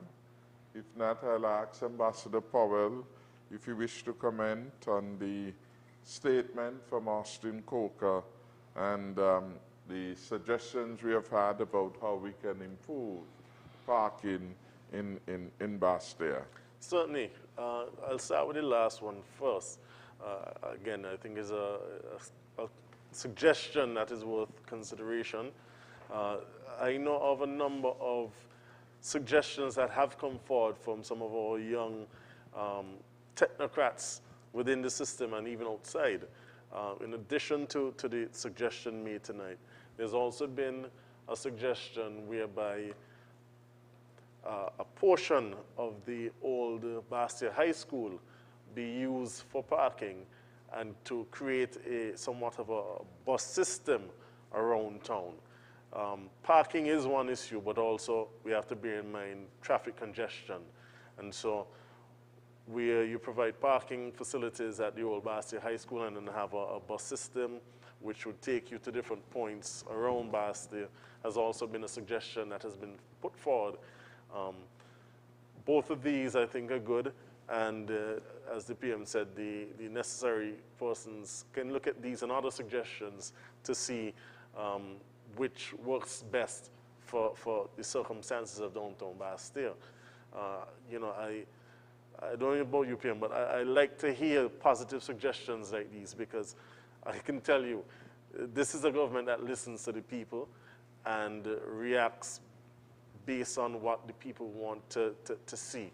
And I'm happy to have these sorts of suggestions. In relation to Mr. Coker, I think he said it all, to be honest. You know, the Douglas Labour Party and is of the past. They have no moral authority to speak on some of these issues. This is a time in our history where our people need not look to the past. We are beyond that. They've already rejected that. We are at a situation now where we are prepared to go forward. We have enjoyed 5 years of team unity, and there's so much more that we can get. We must not look to see how we go backwards, but to continue going forward and building upon the foundation that has been laid. There's so much that we can be thankful for. And I believe that through the ideas, suggestions from callers, from the people of this country who now understand what it feels like to be in a progressive country under progressive administration, we can all continue on a path upwards and beyond that will only benefit all of us and our generations to come. Thank you very much. We are certainly happy to be here. And we have a few more minutes. I just am doing a check to ensure that there were no questions left unanswered. Was there any? Senator Byron will make her responses. Yes. Thanks very much, Ian. First of all, allow me to thank Nurse Garnett for her prayers. I truly appreciate prayers. I'm a strong believer in prayers. I know prayer works, and so thank you, Nurse Garnett, for In terms of the hot meal program that one caller would have spoken about, yes, I am doing a hot meal program within West Bastille. It's an effort to ensure that individuals and families at least have one hot meal per day. In my walkthroughs and in my one-on-ones, I've come across many individuals and families who I know it's already difficult for them. And even now, it's more difficult. And so I just wanted to ensure that these individuals would, and these families, would have at least one hot meal within the day. And so every lunchtime, from the first lockdown, I would have started providing these hot meals, and I have not stopped, even on the days where there are no lockdown, because the reality is that COVID continues to be an issue for many persons, and it has made life hard for so many.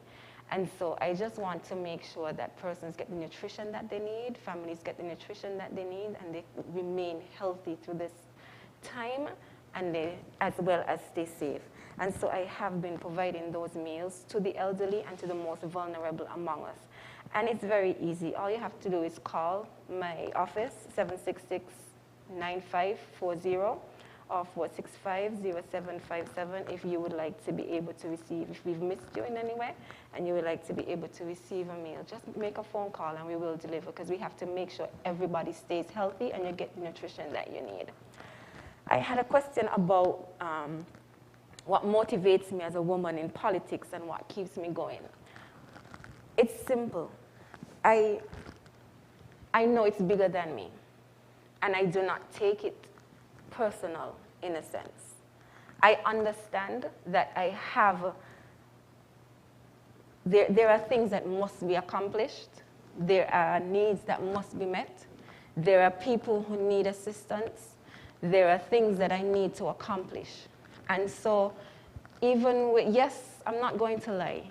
As a woman, there are expectations that's beyond what men usually would find in politics. And people hold you at a different standard, a higher standard with higher expectations. And sometimes it can be overwhelming. But I always pray to stay humbled, understanding that I cannot take it personal. And in everything that I do, I always have to find a way in order to achieve whatever it is that I'm trying to achieve. So whatever it is set before me, there must be a solution to it. And so I stopped thinking in the realm of woe be unto me, and rather thinking of how can I find solutions to meet the different problems or to meet the needs that are in front of me. There are people out there that would need assistance. There are vulnerable people that are not reached. And when I'm able to help and assist in any way, anything else pales to that. Because I know that the contribution that I'm making, the service that I am providing, it reaches people and it touches people. And when you get thank yous, you know it's worth it. And so I remove myself from the whole situation and focus mostly on what's important, and that is being able to meet the needs of the persons within the constituency and making sure persons have access to the government services that they need. So I'm not looking at it from a personal perspective. I'm looking at it as a bigger picture, being able to meet the needs of people. And so that is what keeps me going, and that is what motivates me. Those simple cards that tell you thank you. That phone call from a mother or even a young person to say that what you've done have impacted our lives. That is what keeps me motivated. Thank you very much, and keep that positive mindset.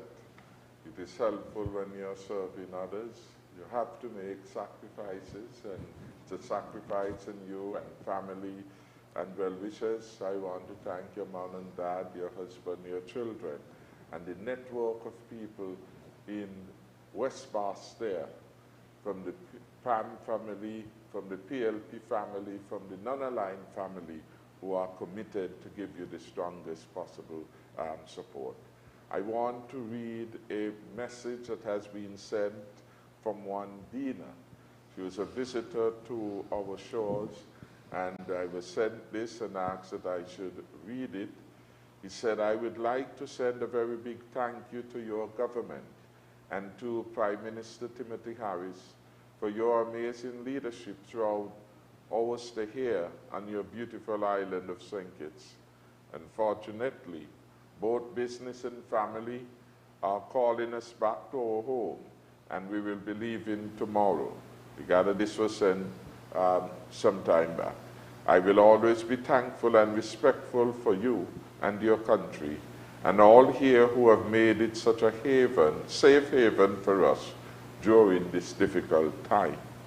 St. Kitts will always be remembered as my pandemic safe home. Please continue with keeping your beautiful island safe and healthy. We shall return one day, hopefully soon. Prayers for all of St. Kitts and Nevis that they will rise up and lead the way to tourism in the future. Thank you, Dina Kosik.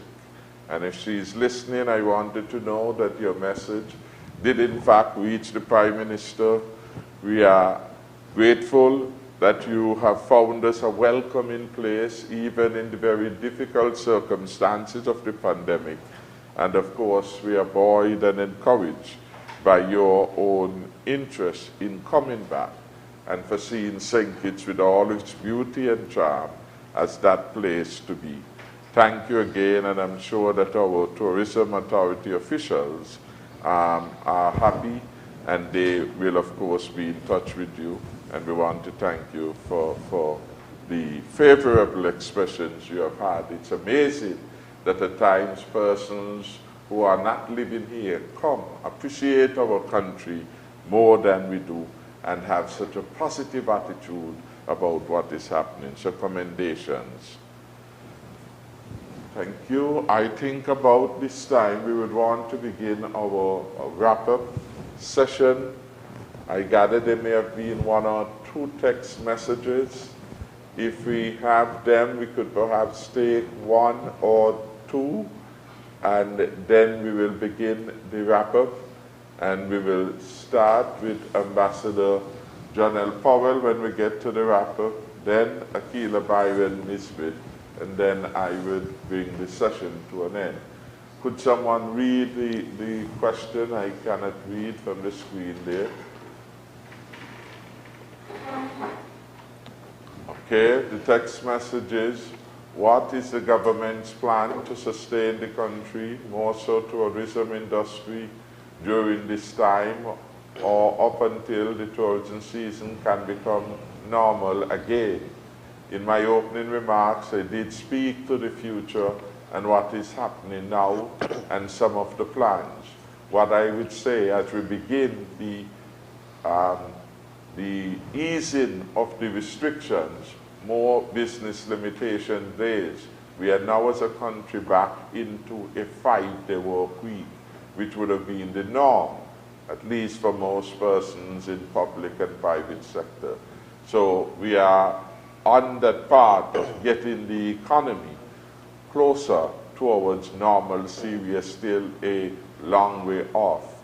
We certainly are going to have to do a lot of re-educating with respect to our tourism product, and the leadership of the tourism ministry are aware of this and will begin to outline their plans to re-educate, reorient our taxis, our taxi operators, our craft vendors, those who are involved in the provision of spa services. We are renting our hotels as to new requirements with respect to safety of guests and, importantly, safety of the employers there. All those issues we will have in this lull period to begin to flesh out and to engage the critical stakeholders. It will be a while before, I guess, the interest, the deep interest in flying again will certainly come. Given the seriousness of this pandemic, and given the fact that it takes life, and it has been taking lives of young people, which, according to the science initially put forward, they should have been the last category of persons impacted in the most severe way. But we are seeing that it is no respecter of age, and it is no respecter of persons generally around the world. As of Tuesday, the 12th May 2020 at 3 p.m., over 4 million persons have been confirmed positive with respect to COVID-19. And COVID-19 has left in its wake 283,271 persons dead. So it is a significant pandemic, and that will have its constraint in terms of how fast people regather the confidence to be able to fly again. We certainly will have to look again at interregional travel. That is a significant part, of our market, and we certainly are going to have to put new protocols in place. Those are being considered regionally, and there have been a real effort regionally to coordinate strategies as it relates to the tourism product and the tourism plan. So those are work in progress. In the meantime, we have significant capital expenditures which are continuing. So people are at work on our road resurfacing program. People are at work at the old road rehabilitation program. People are at work in several other public sector and non-public sector projects. And that certainly is going to help the economy in terms of its slow process back into full element of growth and development. So we are doing what reasonably can be done. Again, with the precautionary principle at work, we will do nothing that will endanger the lives of our people, and we cannot put a price on people's life. We have started to get agriculture to become a major part of our socioeconomic life. That is why in our stimulus package, $10 million has been, the sum of $10 million has been put aside for agriculture, including fisheries. That is an important sector of the economy which had been on the surface for a very long period of time. And we certainly could do much more in terms of food security, in terms of savings of critical foreign exchange that is now going outside to buy vegetables, etc. The Department of Agriculture has identified about 10 critical projects to food security and are providing free of cost those various inputs so that people, farmers, can get involved, and they are doing so at a time where the cost to them is minimal, since the harrowing of the land is being taken care of, the fencing of the land is being taken care of. So a lot of support now is being given to agriculture as we re-emphasize this as a pathway. Manufacturing still remains an important part of job creation within the country, and we are slowly engaging the manufacturing sector, again being careful to ensure that workers, that their health is not jeopardized. And in this regard, we are pleased to say that Harrosover, that has some limited operations going on. I think Cajola Cristado continues to operate, of course, with the various health and other protocols that have been established for them being implemented. The compliance team and the relevant party at the National Emergency Operating Center have given consideration, that is, to proposal from the St. Kitts breweries. So more and more we are going to see more businesses being able to open, to get involved in production and providing services, and those, every one of them, add to the economic life, add to social life, and will help us, as it were, to move from the hard blow we have received from the COVID-19 to a better place. And so that again is a work in progress. The government is mindful. The government will do all that it possibly can within its means to ensure that the economy moves again in the positive direction. And that is why I, in this remarks tonight, spend some time to speak about the future engagement in public infrastructure, future engagement in terms of the role of ICT, future engagement in terms of some of the businesses we are going to see happening over a period of time, an area as we try to further diversify our economy, increase choices and options to the people, where we will pay attention to. And the significant public infrastructure will certainly be critical to our forward trust, as would be our CBI program. Is there a second question that has been text for us? So now we are going to invite the closing remarks from our panelists. We will ask Ambassador Jonel Powell to go first in the wrap-up, and then we will hear from Senator Akilah Byron. Thank you again, Mr. PM. Let me start off by thanking all those who would have called in or contributed to tonight's program, whether it be by text or telephone. We appreciate your interaction, we appreciate your contributions, and we certainly take them on board.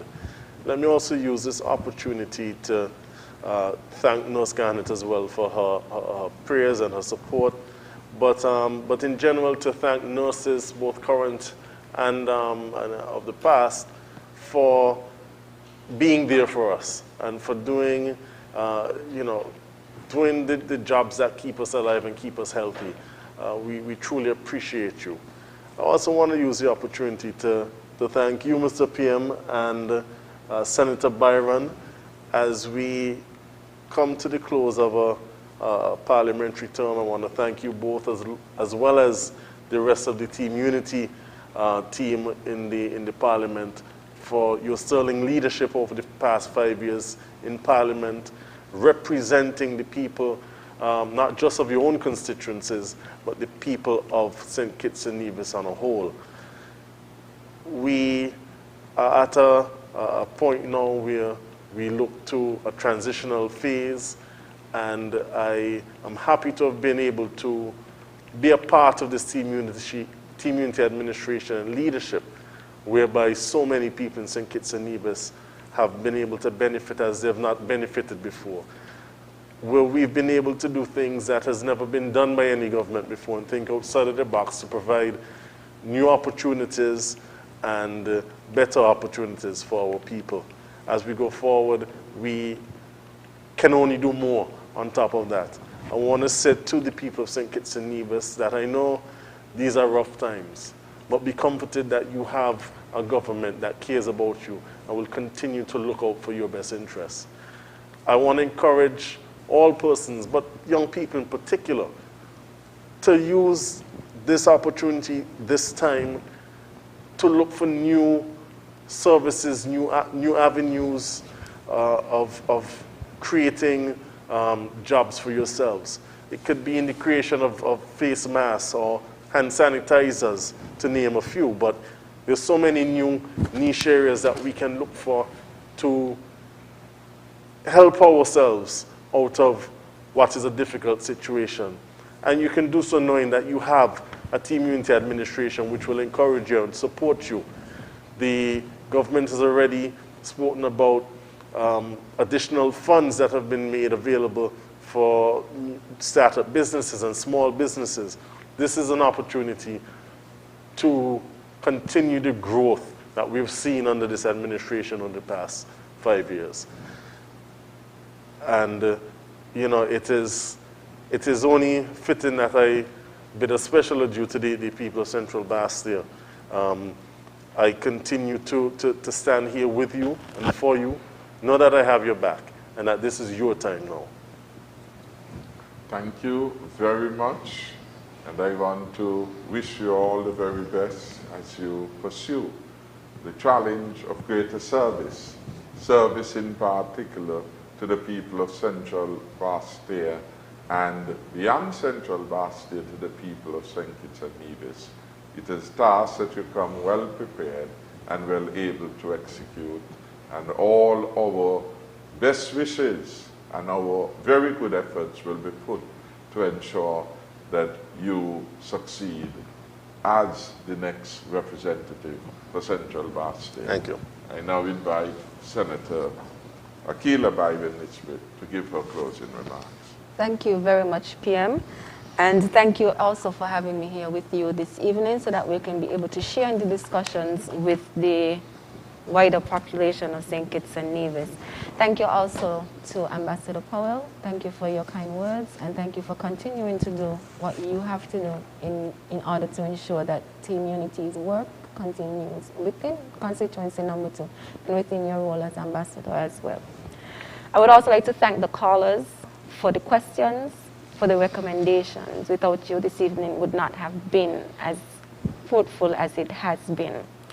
Now, in terms of West Bassie in particular, I just wanted to let persons know that the office, I know I have been receiving many calls, persons asking when I would be able to meet with constituents again. I do understand that people still have their concerns, people still have things that they would like to be able to have assistance with. I have reached out to NEOC to gain the approval for reopening the office. The compliance team should be in tomorrow to check to make sure we have everything in place. We do already have our signs. We have our hand sanitizer at the door. We're reminding persons, as well as our signs, reminding persons that you must wear your mask when you come in. This time around, though, we won't be able to accept walk-ins. So what we're going to do is we're just asking persons to call the office in order to be able to make an appointment to meet with me. The number to call is 766-9540 and 465-0757. As always, I try to make myself as available as possible to be able to meet your needs, because I know for many of you, it's just being able to get the guidance and to be able to know that you have access to some type of resource to be able to meet whatever it is that your need may be. And so the office will be reopened, and you can call the office from tomorrow, hopefully, in order to be able to make your appointments to come and meet with me. I also want to remind persons who are interested in the hot meal program, we would like to be able to assist in whatever way that we can. And so if you are in need of that hot meal, you can simply call the office again, 766-9540 or 465-0757, in order to be able to add it to our list of persons who would be able to receive that hot meal. I am very proud to be a part of this Team Unity administration that continues to work on behalf of the people and for the people. And I am very pleased that they continue to do whatever it is in their power to ensure that the people of St. Kitts and Nevis are empowered and continue to grow and succeed in whatever it is that they choose to do. The idea and whatever it is that Team Unity offers, it lines perfectly with my vision and my hope to be able to reach people, to help people, to empower people. And that is why I'm proud to be able to align with them and to be able to be a member of this Team Unity administration. We will continue on our thrust to ensure that we maintain safer streets, bigger homes, more job opportunities, more opportunities for new small businesses. And with that commitment, you can rest assured that your Team Unity administration is looking out for you. Our $500 program continues to be open to persons to assist. This is a promise that was made and a promise that have been kept. And to me, that was a visionary promise as well, because today we are seeing that that is more than helpful to the people of St. Kitts and Nevis. Who would have thought that we would have been at a place now with COVID-19? And had it not been for foresight and the vision of our Team Unity administration, that help with that $500 would not be there. And so we must be thankful. And we must be reminded too that the $117 million debt that we would have paid off is what guarantees that we're able to assist persons the way that we have been assisting them. Hurricane season is upon us. I just want to remind persons we still have to be mindful of that, and we have to ensure that we secure our homes and those of our families and close loved ones. This is a time for us to work together and to look out for each other. I keep saying we must be our brother's keeper. And now I know with COVID-19 plus hurricane season, it might be even more difficult. And I just want to encourage persons to continue to just move forward and press forward. We will get through this. We will come out stronger. We will come out together, stronger, united as a people. And so I'm just looking forward to continue the work with Team Unity administration as we push St. Kitts forward and we thrust it into a new, stronger St. Kitts and Nevis for the people, by the people, and we continue to work with the people of St. Kitts and Nevis. Thank you. Thank you very much. It has been a special delight for me to host two of the new representatives of the people of St. Kitts and Nevis. Senator Akilah Byron-Nisbett representing St. Christopher III, and Ambassador Jonel Powell as the new representative for the people of Central Bastille. They are going to be part of a dynamic team, a high-performing team, and I believe that their energy will, of course, add to the performance of the team.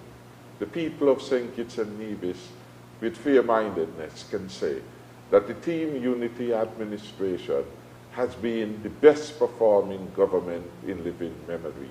We have done so much in every area, at the social level, at the level, for example, of our health provision. We brought in the treatment center, Lime Kill. We introduced the oncology or the cancer wing at the Josephine France Hospital. We rebuilt the Mary Charles Hospital in Molyneux that was left in ruins by the former administration. We rebuilt the Tabernacle Health Facility that again had been closed because it had been in such a state of dilapidation that the health services were forced into the basement of a daycare facility, compromising the level of early childhood education and support that was being provided there. So we have come a long way. And even as we have been challenged by COVID-19, it means that in preparing for it, we have invested so much in our health facility that it's stronger and better than when we have met it. And there are new services that we will outline, a special unit, for example, to deal with heart diseases, which will be state-of-the-art, coming to St. Kitts and Nevis. And in every area now, we are making our country more resilient and better. The pieces, the IT devices that we are bringing in and have brought in already to support online learning are critical to our future trust in ICT services. We are giving our people a head start. We understand and we met widespread poverty in the land. It is that prompted us to make the commitment that we will reduce taxes and food and education supplies and funeral, and we did that to the benefit of the people.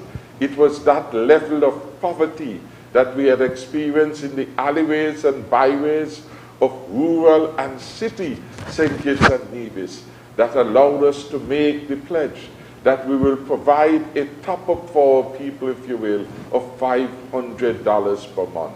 And every day I meet someone who said, thank you, Dr. Harris, thank you and thank you, government, because this $500 has come in real handy. It has made the difference to the dignity of our people, to our old and vulnerable people who now have their own sum of money that they can use to buy food or to deal with certain other essentials. So we are at a good place at the country. Challenged as we are, we must never lose hope, because we are people favored by God, and God will not have brought us this far to leave us. So we have to continue to let him be the anchor of the country as we attempt to rise again as we must from this difficult experience to a new experience, as it were crossing the Red Sea into the Canaan land. That is where we are going to take St. Kitts and Nevis. It reminds me of what Marcus Garvey said when he visited in 1937. St. Kitts and Nevis is the Garden of Eden. The Team Unity government will ensure that that garden flourishes again, that we boom again, that again we become the country that everyone who visits and who look on and examine will conclude that our St. Kitts and Nevis is the best example of a well-managed state. I appeal to our young people on whom we are going to rely. Their energy, their industry will become critical as we create this new Eden of garden for all of us. So to all who have listened tonight, to all who have called, I want to say thank you. and to commend the entire team. Team unity is a team. There is no I man. We are a team. A vote for Jonel Powell is a vote for team unity. A vote for Jonel Powell will ensure that the excellent leadership that we have provided so far will continue. A vote for Jonel Powell, then, will support the continuation of Dr. Timothy Harris as Prime Minister. And a vote for Timothy Harris will be the vote for everyone of the team. We are a team. That is why we also have Senator Akilah Byron, and we need her in our parliament as the representative of the people for St. Christopher number 3. She will add much to the decision making, and she will bring the feminine side, if we may say that, to some of the decisions, the peculiar consideration about the issues of family, the issues of the females in our society today, to impact upon the decisions of the cabinet, to ensure that decisions reflect sensitivity, caring, and understanding of all of us in society. We will have a special place in our cabinet and in our parliament for representative of the disabled. Some of them have been so talented, so experienced. We need them. We want to continue this all of society approach. And therefore, I offer my own personal commendation, strongest support to every candidate who will be fielded under the Team Unity government. Well, movement. Let me then thank the country for giving us the opportunity, an opportunity of a lifetime, to have been able to serve for the last 5 years. Some doubted whether Team Unity could have ever been. We are here now, and we are at the point, as Ambassador Jonel says, where we are looking to make the transition at some point in the future to our second term. I want from the bottom of my heart to say thank you to all the colleagues, to the people of the country, the civil service for its support. Thank you very much for helping us on this journey. And though we are at a difficult spot, I am still hopeful. I am still encouraged by the support of the people, and I know working together, Team Unity, by the grace of God, will deliver the very best for all the people of St. Kitts and Nevis. May God bless us all. Thank you.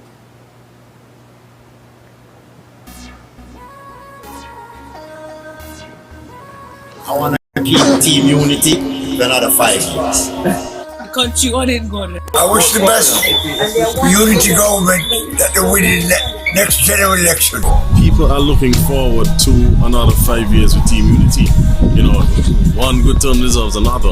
People are seeing the progress in the communities, even here in Central Bastille, where I might not have been successful in the last election, although it was slim. They are seeing things happening. We're here by Salt Pond Alley, just off Westbourne God, in front of a new business. This is new investment here in the ghetto. People have been seeing, have been feeling the benefits of the Team Unity administration and want to see more. And so the feedback has been tremendous. You know, these guys on the block, some have been able to access some of the opportunities that this government has made available for them. Others are eager to get on board and see how they can do the same. This time it's about maintaining and empowering even more an administration that the people want, in order to give them the kind of opportunities that we've seen over the last 5 years.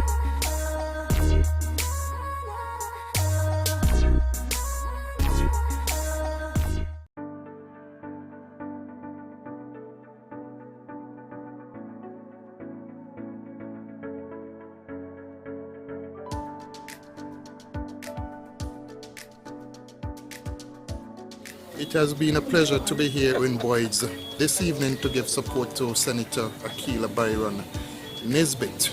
As part of the Team Unity government, Akilah has been serving in the National Parliament as the Deputy Speaker. She has, however, come forward to be the candidate for this constituency, and of course she has the full support of all the political parties representing Team Unity. It was a pleasure recommending the candidacy of Senator Akilah Byron-Nisbett as the Team Unity's representative for the people of West Barstow. We have every confidence that she will deliver on the commitments made to the constituents, and she will be a strong force, a strong member of the Team Unity government going forward, and through that position of service, she will be able to deliver more to the people of West Barstow. Just want to say thank you so much to everyone who we met and everyone who came out to meet with us as well. It is indeed a pleasure to be able to meet with each one of you, reminding you that Team Unity, stronger together, and we're always here to serve. And we are always for the people, putting people first. So until our next round, we will see you guys again. Have a good evening.